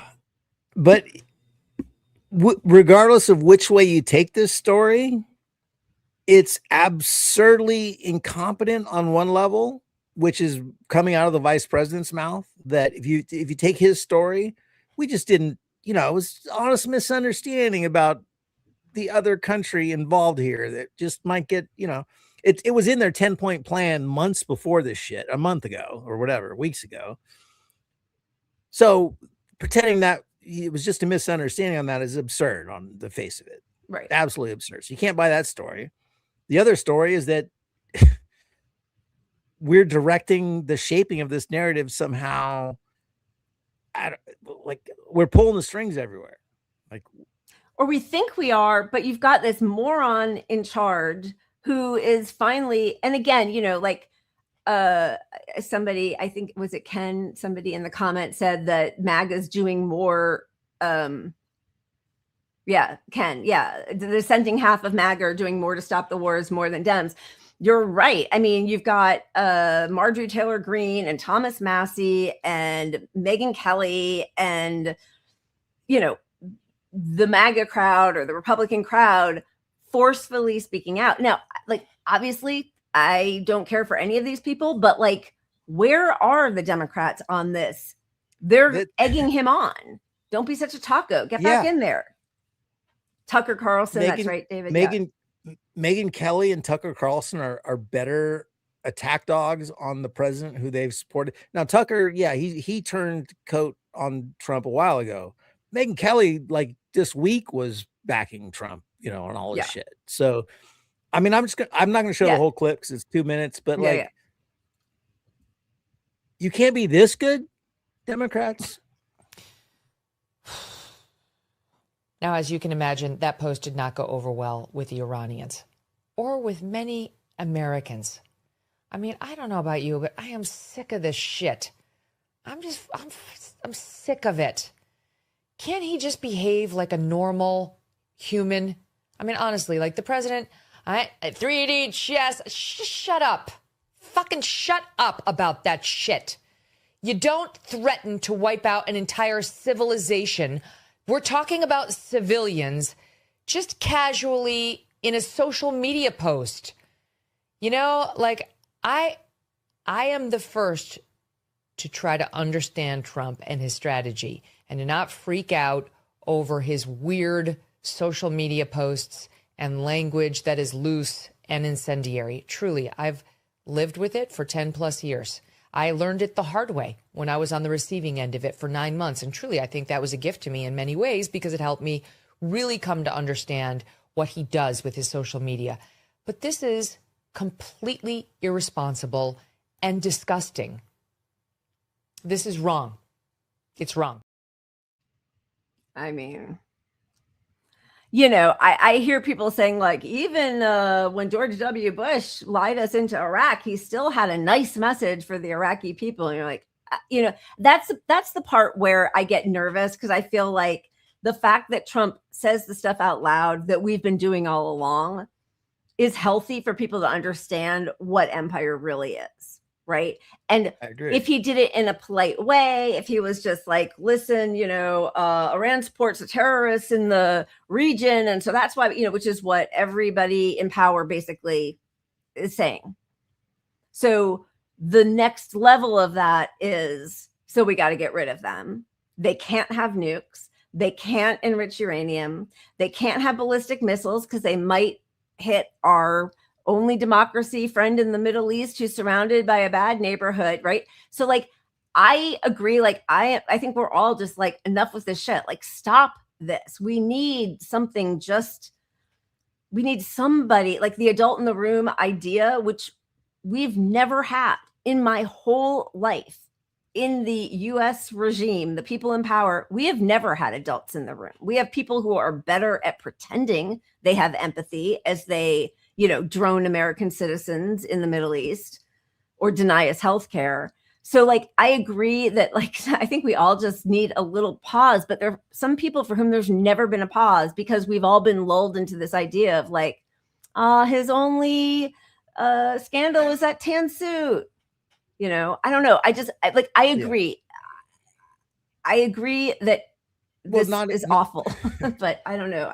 But no, you're exactly right. Not acknowledging the depth of our problem with our government on both sides always puts the opposition to the problem at bay for a while. It's like, well, now, so we elected Biden because of Trump's public shit back in, that people were just burned out. They had Trump fatigue and all his chaos every day. But we elected him back again. We were like, here's a little punishment for a few years, like, but that's how Biden won. It was just like, we don't give a shit. We're just sick of Trump. Yeah. Right. So, but that leads to us electing a worse leftist, a worse alleged leftist Democrat every time. Right. It's just, the formula is, now we're going to just take fucking the worst, the ratchet Newsom. I'll vote for Newsom. I don't give a shit. That kind of thing. Who just this past week is posting like, don't you miss Biden? Don't you miss all posts Kamala? Like, what are you doing? They got us here. They did genocide.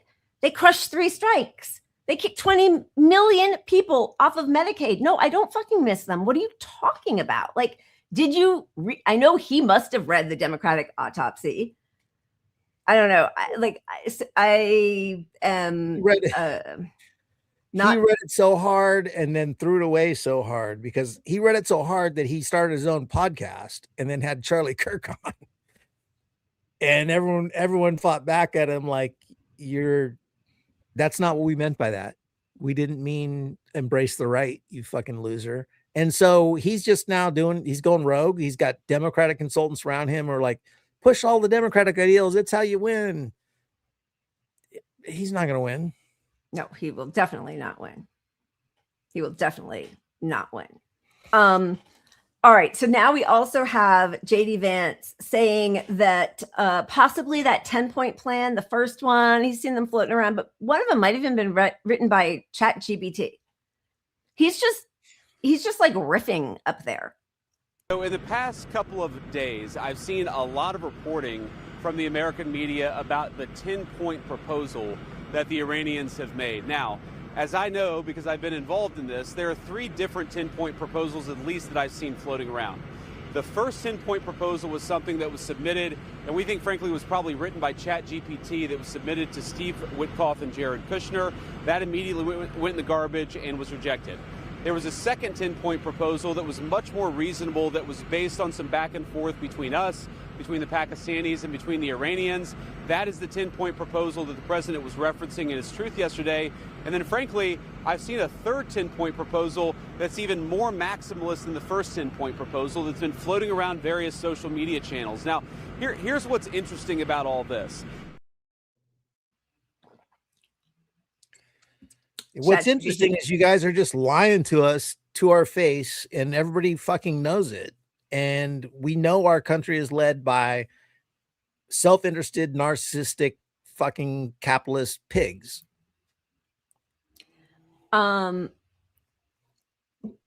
Yeah.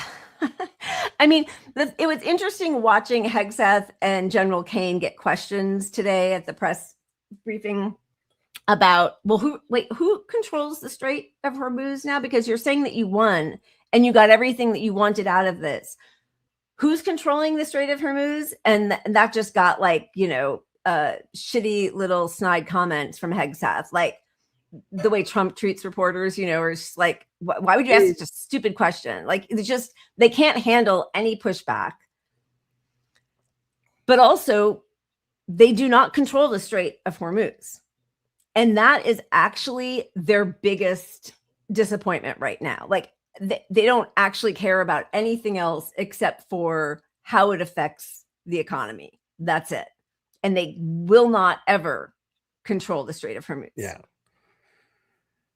I mean, honestly, if you take away their power to do anything else, they're going to hang on to their strait like it's their lifeline, because it is. If you can economically impact all the nations around you, all the way to China, Russia, like all these countries, and the US, obviously, but like more so Europe as well, that's your power. Trump just taught them for sure that is your power. Yep. Hang on to that. That's more important than nukes. And just, I mean, it really is, because money is, as we all know, it's the only religion for these people. As evidenced, I mean, this is crazy. This is from yesterday on CNBC. What really matters in all of this deadline that President Trump has set, 8 p.m., has threatened to destroy a civilization. How does an investor process that? Is it a bigger upside risk or downside risk? Oh, what's the upside? What's the over under? Are you like bullish or bearish on the whole destroy a whole civilization and 94 million people? Bet yet on how many civilians die? Because what's your number on that? Yeah. What's your number? What's Kelsey say? Oh, which also makes me wonder why. I mean, obviously, it's all a lie anyway that Israel put out 100. I mean, they actually did 100 strikes in 10 minutes, which is like barbaric, and lied. The lie is that, oh, it's all, Hezbollah military bases or, headquarters. Yeah. But something about like the 100 strikes in 10 minutes made me wonder if that's not geared towards some of those betting markets, like, because as you said, like they can just do, you can bet on anything. You could make $1 million off that. Was it 90 or 100? You could probably legally call up Kalshi if you're the vice president and say, hey, we'd like to see a bet out there on how many targets are hit by the US in the next week. What's the over under? How should the markets react? We'd like that. We'd like to see that bet. It's good for the nation. And if it's good for the nation, it's good for Kalshi because you're cooperating with the administration. So the Supreme Court is going to rule in your favor for the legality of your betting institution being part of media. So it's very important that you put this bet up that I'm going to make a lot of money on.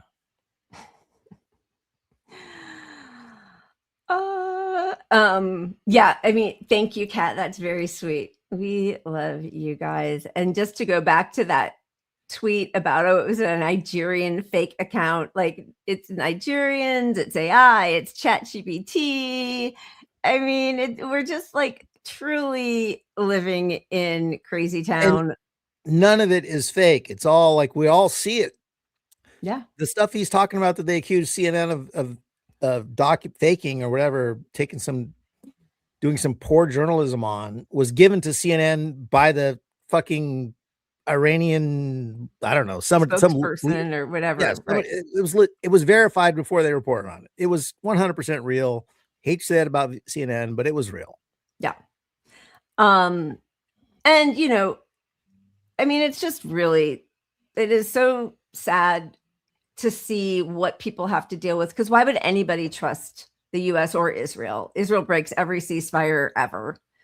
And we have shown that we have absolutely no integrity or intention of being peaceful. And so really all that does leave is war. I mean, You know, and then just, I mean, this is one more thing for Iran, and then we can spin and move to another segment. But you know, when the wildfires were happening a year ago, last January, and there was some investigation into Wonder Foods, you know, pistachio farms, the Resnicks, and how they had privatized one of the biggest reservoirs of water for LA County and much of Southern California. But they also donate heavily to Friends of the IDF and Israel and all the AIPAC stuff. And Israel targeted pistachio farms in Iran, which used to be, you know, I mean, the levels of evil. There should be no competition. What kind of capitalism is that? No competition. And just the fact that in California, like I used to drink almond milk. We should all, you know, it was like, I liked almond milk a lot, but the resources wasted on almond milk are absurd. So, you know, if you like almond milk, please ditch it. It's just garbage. Almonds are just such a pox on society. Like, don't do it. But anyway, taking out the competition directly with our government to profit his buddies who are owning companies. That's where we're at now. That is where we are at now. And I'm sure it's the same reason a lot of the Democrats aren't really against this war, because they're also invested in almonds or pistachios or whatever, you know, like sure, they get lots of money from the Resnicks or whatever, right? Like, I mean, who knows? And unless everybody, sorry, I'm trying to, we forgot to say hi to everybody in the chat, so I'm trying to go back and forth today. Who knows, like, which politicians are getting money, which studios are contributing, whom they contribute to. I think they used to be somehow in the industry. Like, it's all just a really dark web of money. And yes, and we will be every single 11 p.m. tonight. Yes, 11 tonight. I didn't put PM on the graphic because I'm not used to adding PM. I know. So So we're going to be on at 11 p.m., which is 11 hours p.m. from now.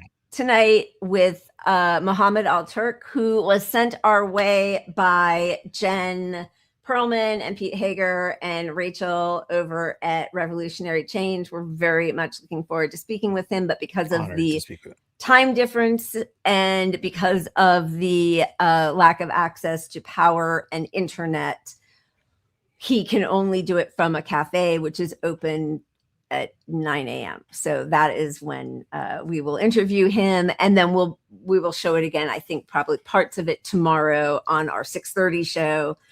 But we are really looking forward to speaking with him. Okay. We should get one more super chat in here before we spin the wheel again. Owner is right. You guys are fired tonight, and of Cheers course, to you and your always cat. thank you, Kimiko, and yes, and your cat. Thank you. All right, should we spin? Do it. Do it. Okay, here we go. Okay. I am calling an audible because this glass is not gonna fill itself. Okay, I think we should stick with Iran tonight. So here's Yep. some Persian music that I thought was really moving. I think she's in Italy, but she's Persian, Iranian. Every day them get up and look on TV, them read the newspaper, them want to see the truth. But them can't see the truth, because the truth will not be found there. That is why the man said this revolution will be telepathic. به نام زن به نام زندگی رها شویم ز طوق بندگی شب سیاه ما سحر شود ترانه تو زیانه ها تبر شود که با جوانه ها صدا شویم من و تو و دگر دوباره ما شویم قسم به به خون پاک لاله ها، به انقلاب، به عشق و بوسه ها. در این گذار رنج بیامان، ز جان ز تن وطن مرا بخوان، که با خروش بانگ سرخ نام تو جهان بلرزد از قیام تو. That's beautiful. Oh, we caught you. We caught you sneaking away. I was right here the whole time. I was listening. To the music. That's beautiful. I didn't want to be distracted by her beauty. Azin, she is beautiful and her voice is beautiful. Imagine threatening to just destroy a whole civilization and thinking that that is okay. I am seeing some people saying that you guys are also going to be here tonight. That is so nice. All the lefty owls will be watching. That makes me so happy. And also because at midnight, at the stroke of midnight, it will be my birthday. You'll be 34? 33. Jeez, insulting. 33, I mean, I actually don't know that it will go for an hour, but it will be nice to have any of you who are able to join be with us live tonight. Okay, moving on. Which way do you want to go? Because there is a lot, but I feel like, well, okay, I asked you a question. Go ahead. Did we let Hegseth off the hook too much? Let's start with BB. Okay. Let's start with BB. So Drink we're up. supposed to believe this narrative that somehow Israel is second to us and we're in control here and we're negotiating all this deal. Here's Netanyahu right now. If we have a peace deal and ceasefire, what is this? And Israel is stronger than ever. This is the bottom line of this campaign up until now. Let me say, there are still additional objectives for us to achieve, and we will achieve them either by agreement or by resumption of the fighting.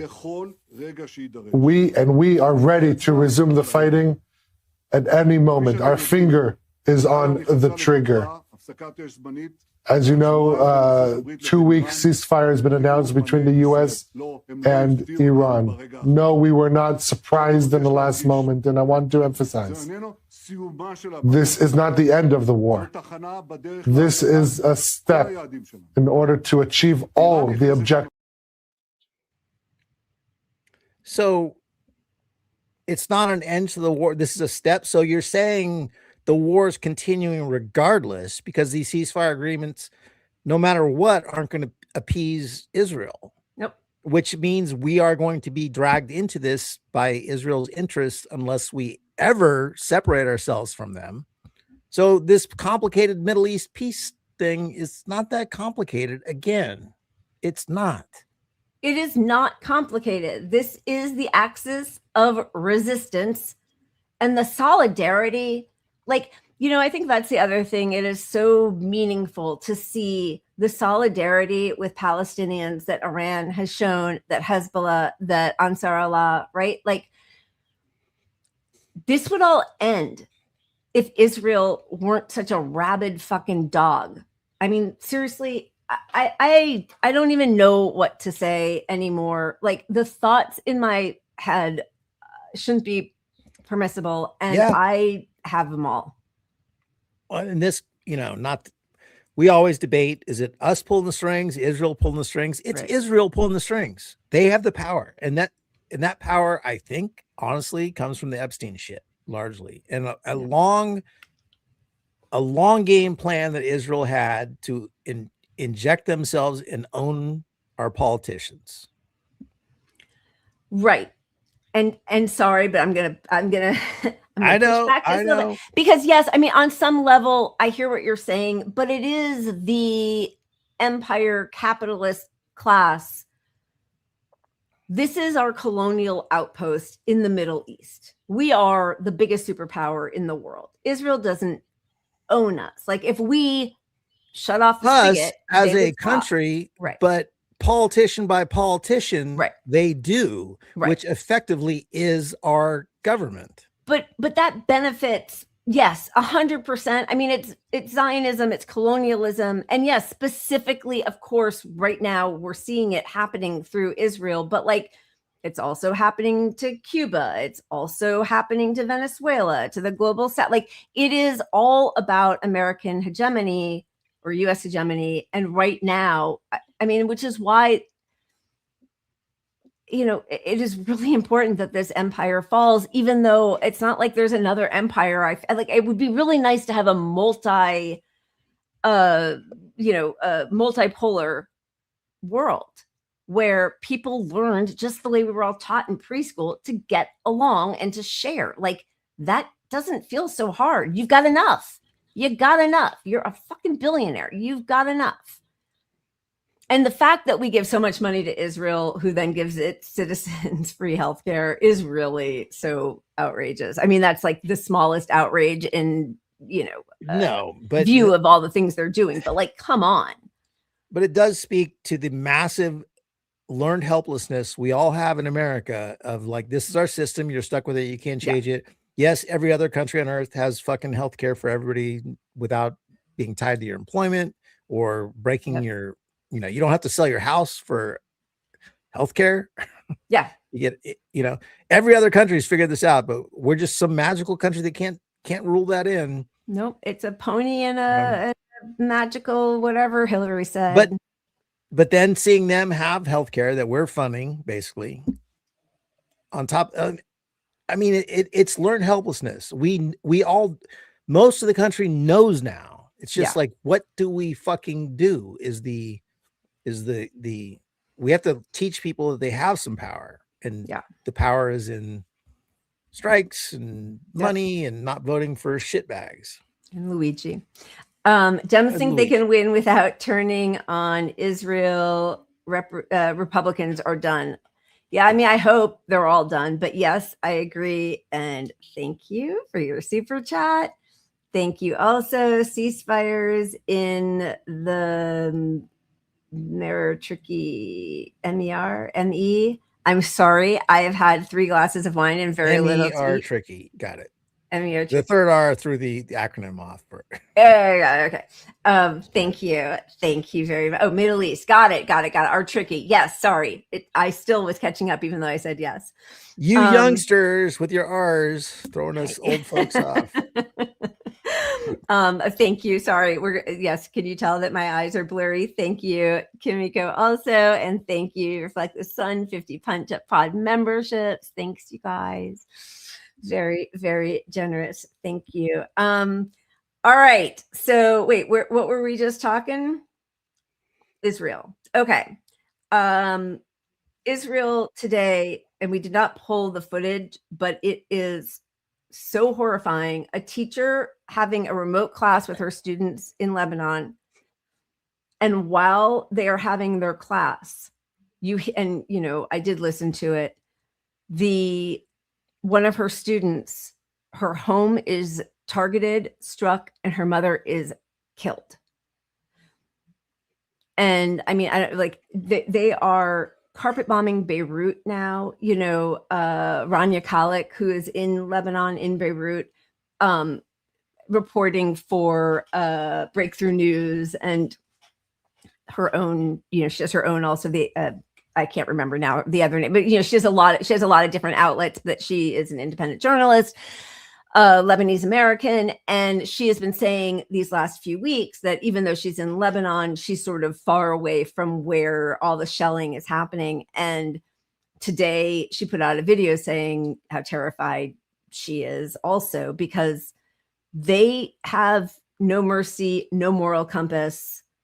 They have nothing. They just want the absolute destruction of everybody around them for the Greater Israel Project. They also targeted a Lebanese journalist today, a radio journalist in her home, Gada Dayak.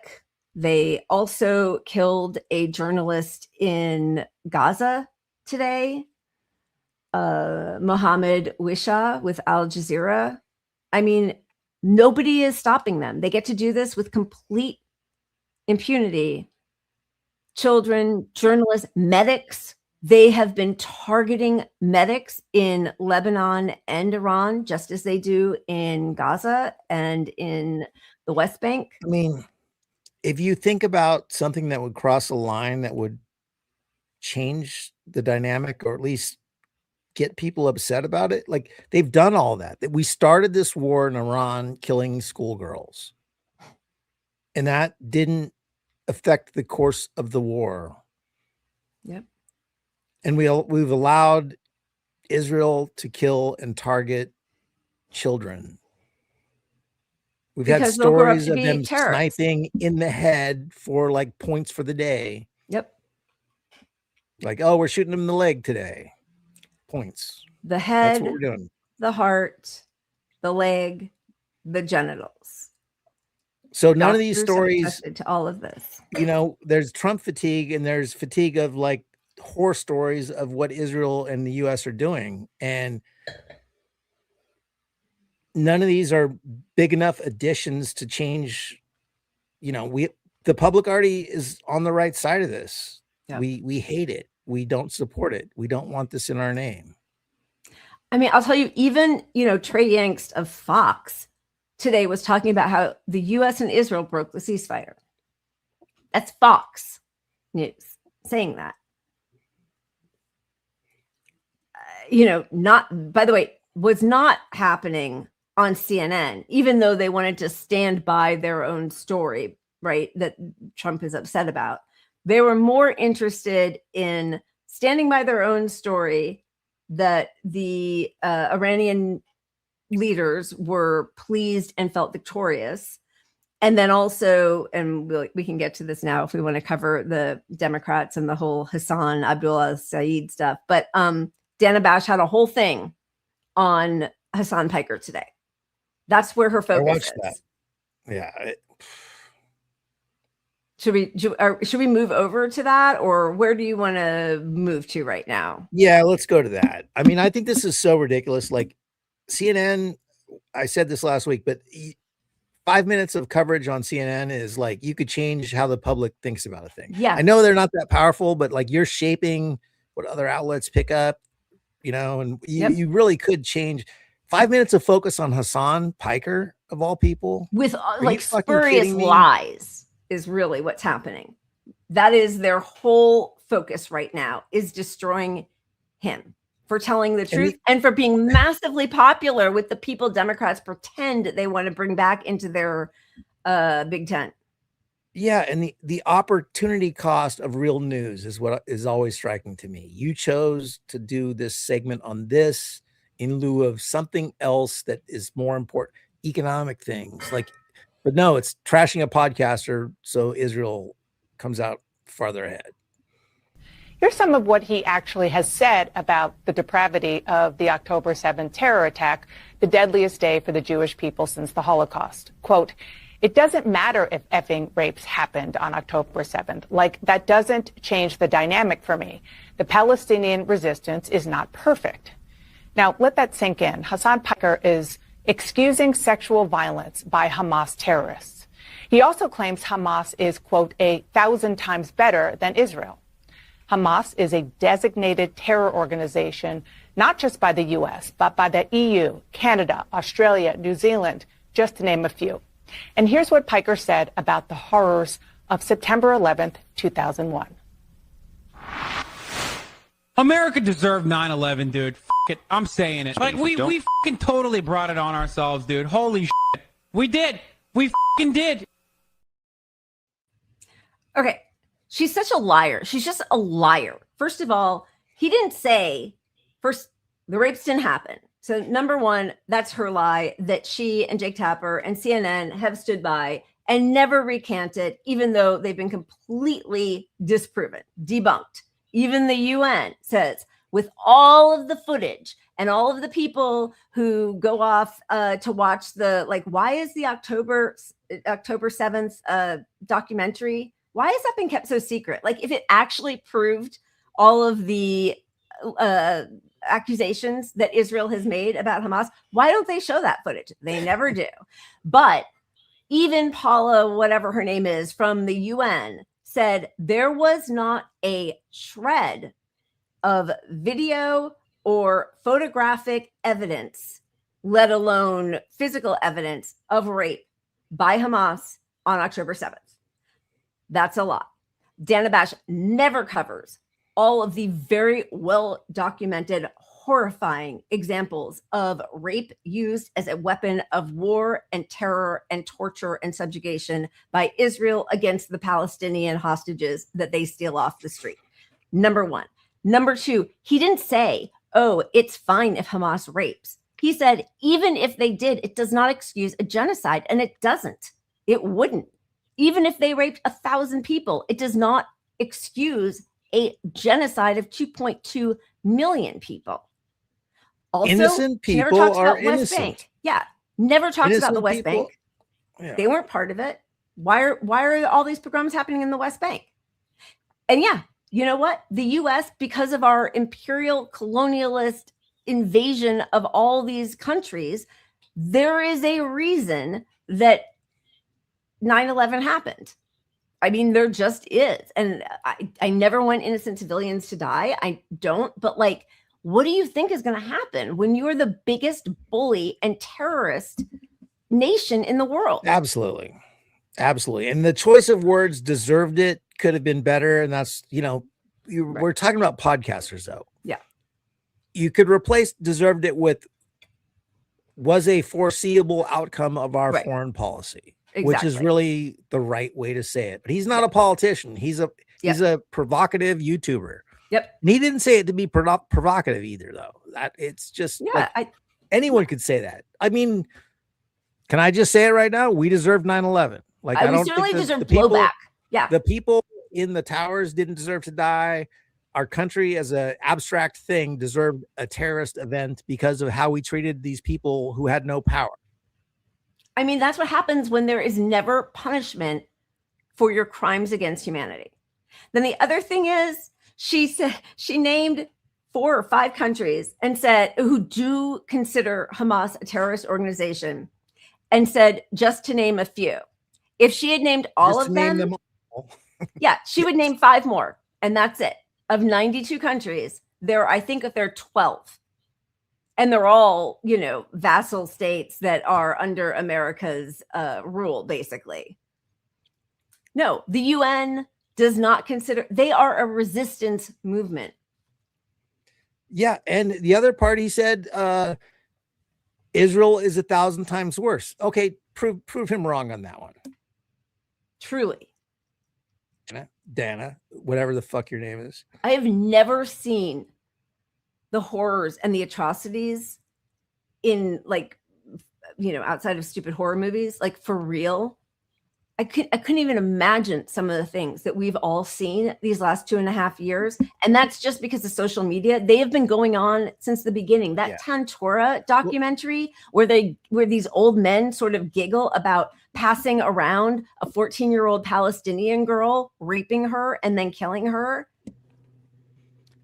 Well, and that's the difference. No matter what actually happened on these days, the October 7th or any of the rape incidents alleged by Israel, none of it was and supported by the government. And what we've seen with Israel is they've institutionalized the dehumanity.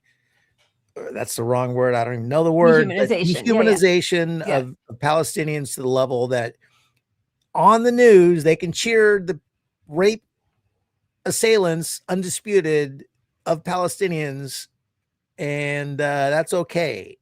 Like, people go out and take pictures with the rapists.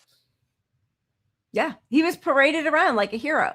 And by the way, we have people in our own country who are leaders signing missiles and bombs meant for Russia. But you when you dehumanize people to that level, you are a monster. You're a monster. I'm a monster. Why are you sober? What? Do not be sober. No, I'm kidding. But I'm sad you're sober, but also thank you. Thank you for your super chat.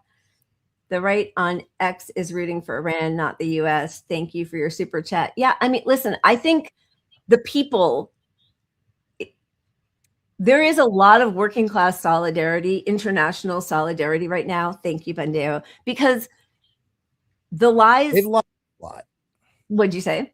Well, they've lost the plot for different reasons with different audiences, but America first, you can't look at all the money going there. And if you're a MAGA person, you really have to be delusional and ignoring clear facts in your face that this is not America first. This is not in our interests. No. It's just so clear to most people. And all you need is a divide of like 10 to 15 to 20% of MAGA folks chip off away from MAGA, and you don't have any chance with Vance. Yeah, I'm so nervous about that. Democrat has an easier ride too. That is true. That is true. The worst Democrat has an easier ride, but I am just worried that the support by Peter Thiel and the tech bros of Vance is going to push him over the edge, because right now there is no Democrat emerging who has the fight for anything real, you know? No. You know what's disturbing to me? I have my mic just came off. That's disturbing. Wait, was that because of strike? No, I just lifted it.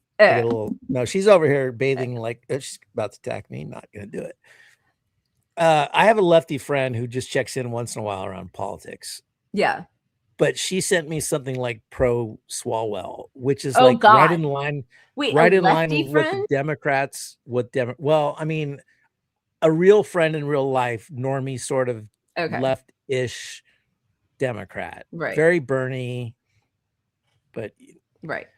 And that just disturbed me, because we're hearing narratives on TV all the time about how in California for the governor's race, we're all consolidating around Swalwell. And then I get this thing from her and I'm like, oh my God, tell me that's not real. Tell me that's not real. That's horrifying. What? He's awful. He's awful. I am never Swalwell, never Newsom. There's He's whole the list. clearest path to the Republican guy that Trump just endorsed in California. Rick. Not Price. What's his name? Something like that. Wait, it's not Caruso, is it? No. The Republican is like leading right now. In California. That's how bad Newsom has been. Okay, so the thing that everybody on legacy media is really upset about is that Abdul El Sayed in Michigan, where, by the way, Kamala blew it because not count. What is it? Don't count. Don't vote for me. I'm not voting. What is the thing? Oh my God, you guys, I drank way too much. The Waleed Shahid, but then also the real one. But anyway, like people who said we are anti-genocide, and she sent Richie Torres and Bill Clinton to go talk to Michigan, and then wouldn't allow a single Palestinian speaker at the DNC. Now she and Cory Booker are going back to the Michigan. Thank you, Weejock, uncommitted. That's exactly right. Thank you. Going back with Cory Booker to Michigan for the Michigan Democratic Party convention. Hilarious. But in Michigan, there are 3 people running for the as Democrats for the Senate seat. It's Haley Stevens, who is a unapologetic Zionist, all pro-Israel.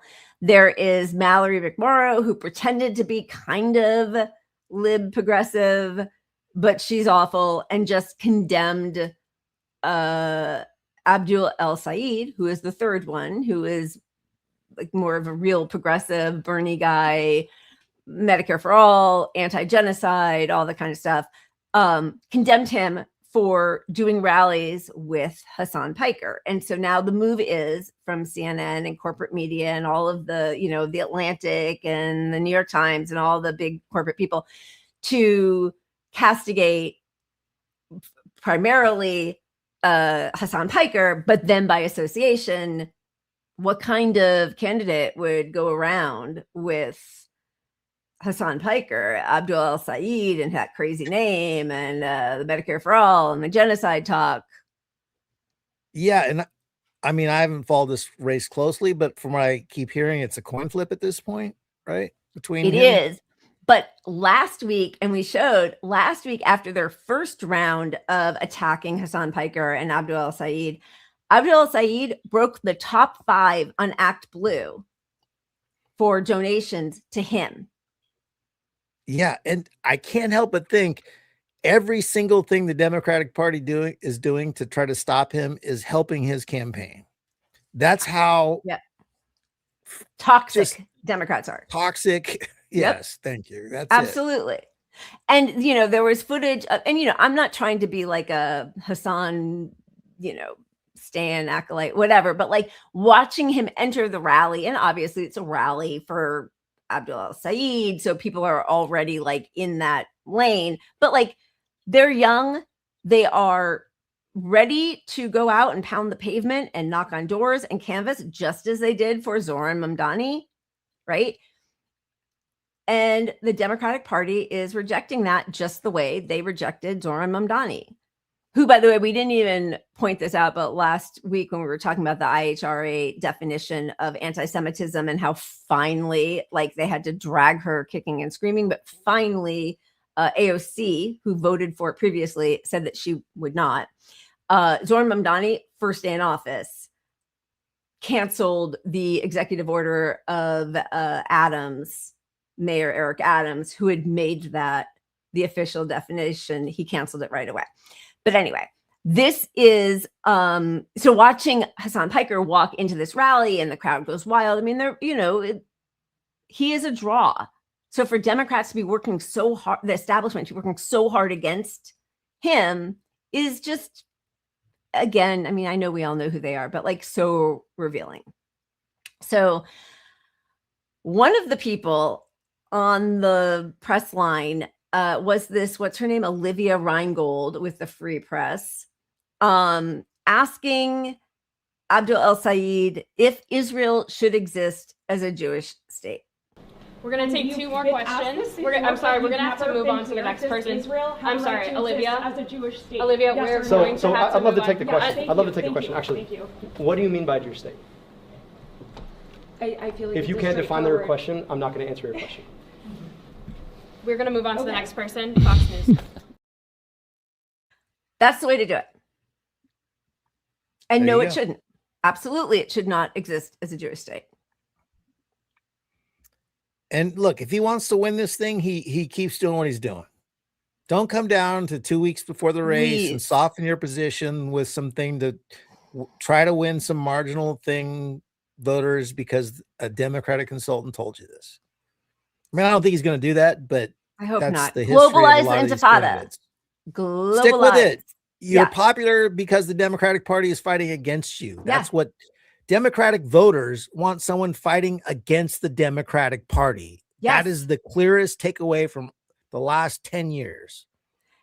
And also, the thing about, I mean, to go back to like the globalized intifada, they are globalizing the genocide. So yes, globalize the intifada. Everybody, that is working class solidarity internationally to like fight against our oppressors. That is what that is. Okay. But then as a little bit of a funny thing is here is that same chick, Olivia Reingold, who's just a horror show. She's a genocide apologist and all that, talking to Hassan Piker in November of this past year. And you can just see how bad she wants to be in the same space with him. I'm out of court. It's Olivia at the Free Press. Yeah, I know who you are. Oh, okay. I've seen your work on denying the Gaza famine. Oh, how are you doing? Hi. Yeah, but you guys. You did do that though.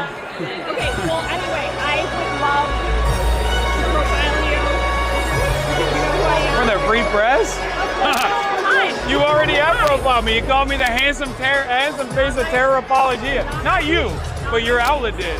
Which, by the way, I did not have an issue with at all because they used a handsome photo. So it was cool. Well, anyway. I literally, I put that article on as one of my favorite articles anytime someone asks. I love how familiar you are with the free press. I'm a media demon. Of course I'm familiar with the free press. I do media. No, I'm not a free presser. I do media criticism as a part of my job. So of course I'm familiar with the free press. What? I just heard a lot of love for the free press right there. Yeah, only for that one specific article. But Okay, well anyway. Nice to meet you. How you doing? That reminds me of every Hollywood party I ever go to. You're like, hey, hi. And the person's just like, could not care less about you. And it's looking over your shoulder the whole time, the way he treats her. I love it.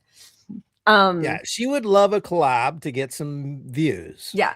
But she's just dirtbag scumbag working for a dirtbag scumbag organization. Yeah. Yeah.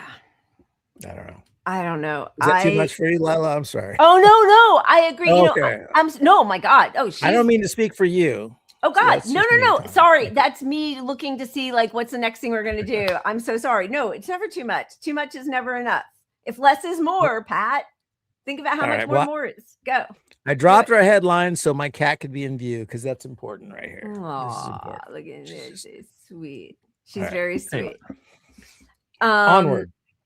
Okay. Onward. So,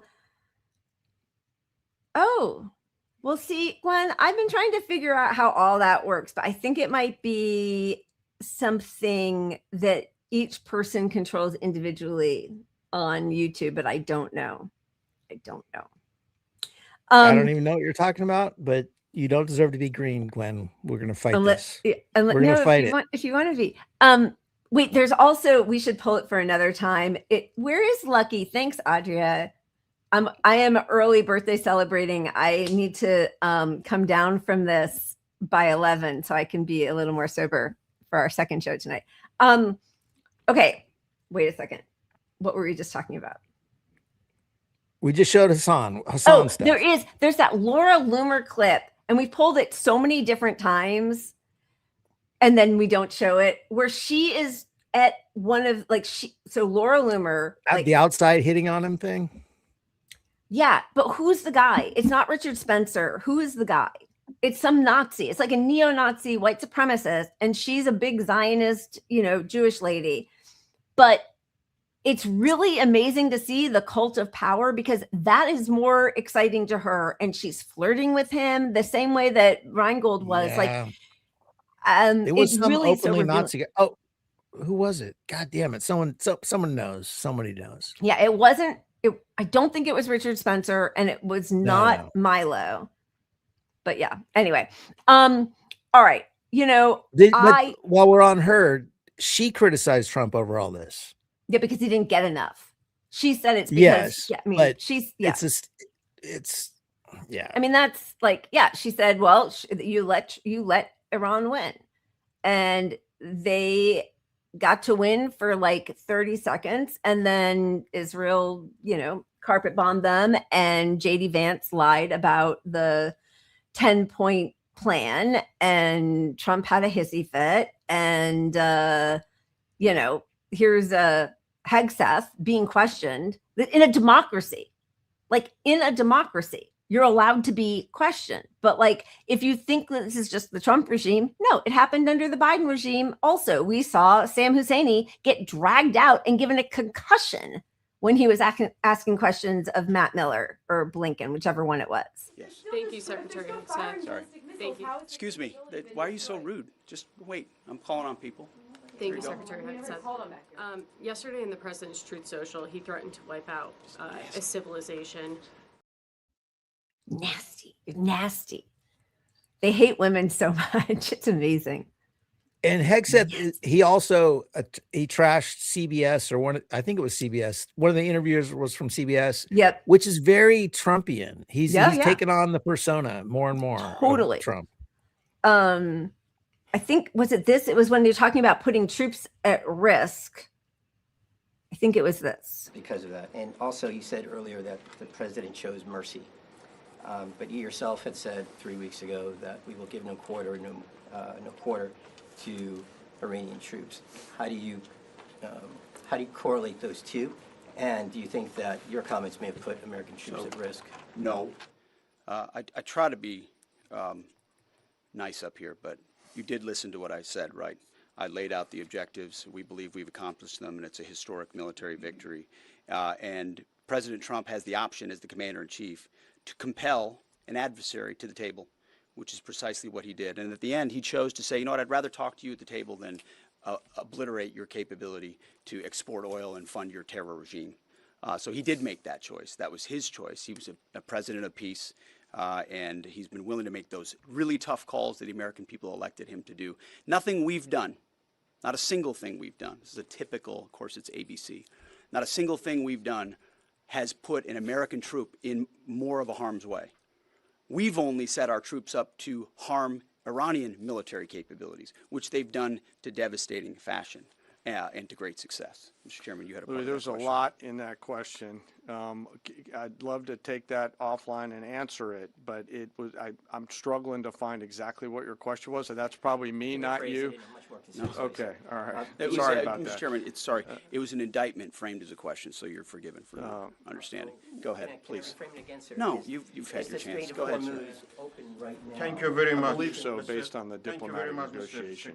I believe so. I believe so. Yeah. They're such little babies.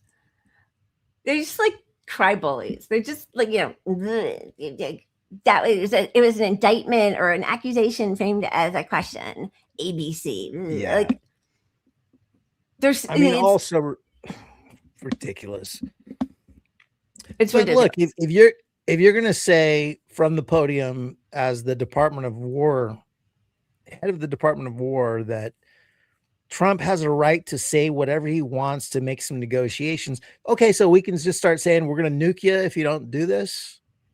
We're going to nuke you because that's a war crime, no different than saying we're going to wipe out a civilization.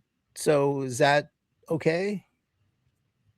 And it absolutely is not, right? So like it's not even a discussion. Like there are some legal standards, right? This is a genocide. This is a war crime. This is a crime against people, whatever it is. Like there are standards. It's not just like your feels. It's so he can't just say whatever he wants for a negotiation. Actually, if we had any rules or enforcement, but we don't. So then I guess, okay, I guess you can. And Congress has the right to rein all this shit in, right? They control spending. They can do investigations. And, I love watching CNN. So I'm watching all the CNN to see where all this stuff's going. And they got people on talking about politically, probably not the best move to, stop any of this. I mean, that's the Democrats. They're like, it's not, we learned from the last impeachment that maybe we don't want to impeach unless we can really get them. So we're not going to do that. And this is super unpopular. So it's going to help us in the midterms because he didn't actually get anything from it.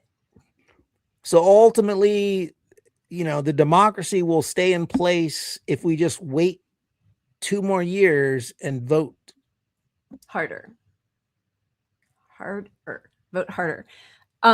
What's funny though is, okay, so there was apparently, I mean, there's so much that happens every day that it's really hard to keep up. But a few days ago, when we put 100 men in danger to rescue the 2 downed pilots and then blew up all of our own machinery, our helicopters, our planes, whatever, spent how many hundreds of millions of dollars to rescue one guy who we shouldn't even be here in the first place anyway. And then also what's interesting is there was a rumor put out by Trump and his regime. I don't know exactly who said it. I can't remember, but that, the Iranians were trying to help our pilots, but no, like it has since come out that all the Iranians who were firing at who were firing weren't trying to help the pilots. They were firing at U.S. military who shouldn't be invading their country.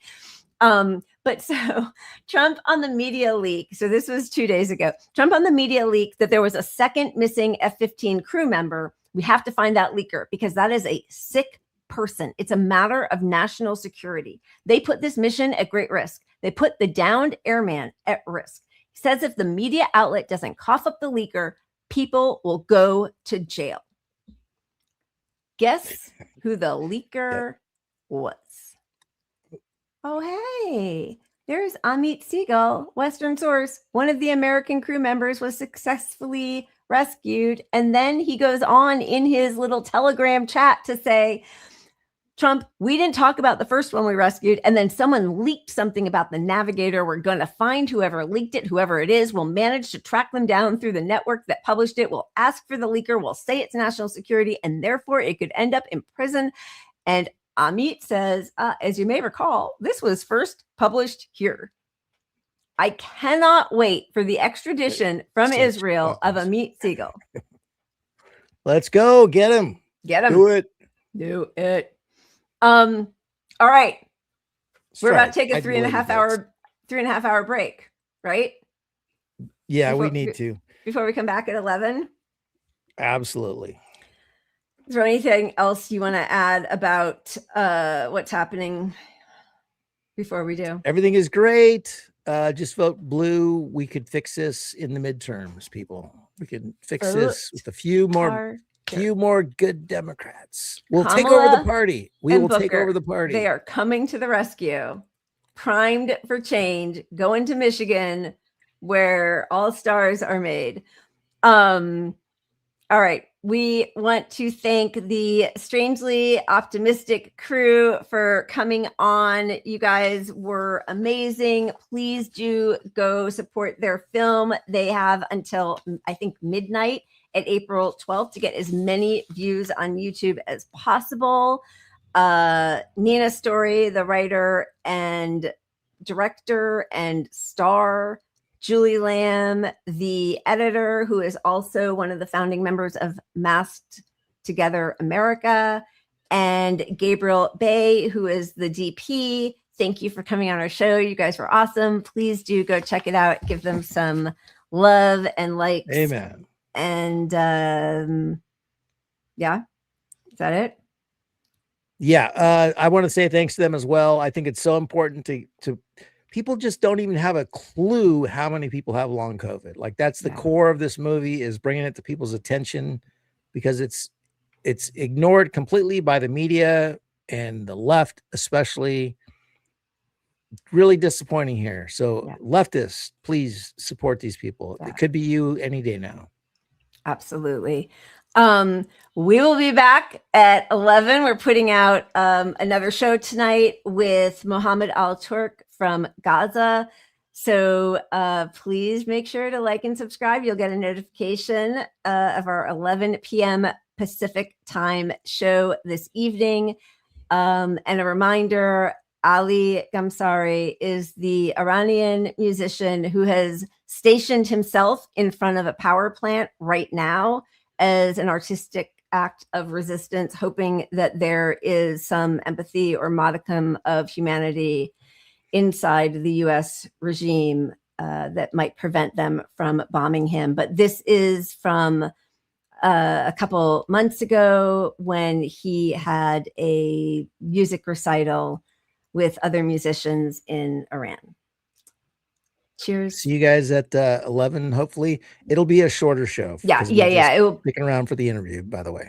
But awesome. Hope to see you guys soon. Cheers all. Cheers.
Thank you.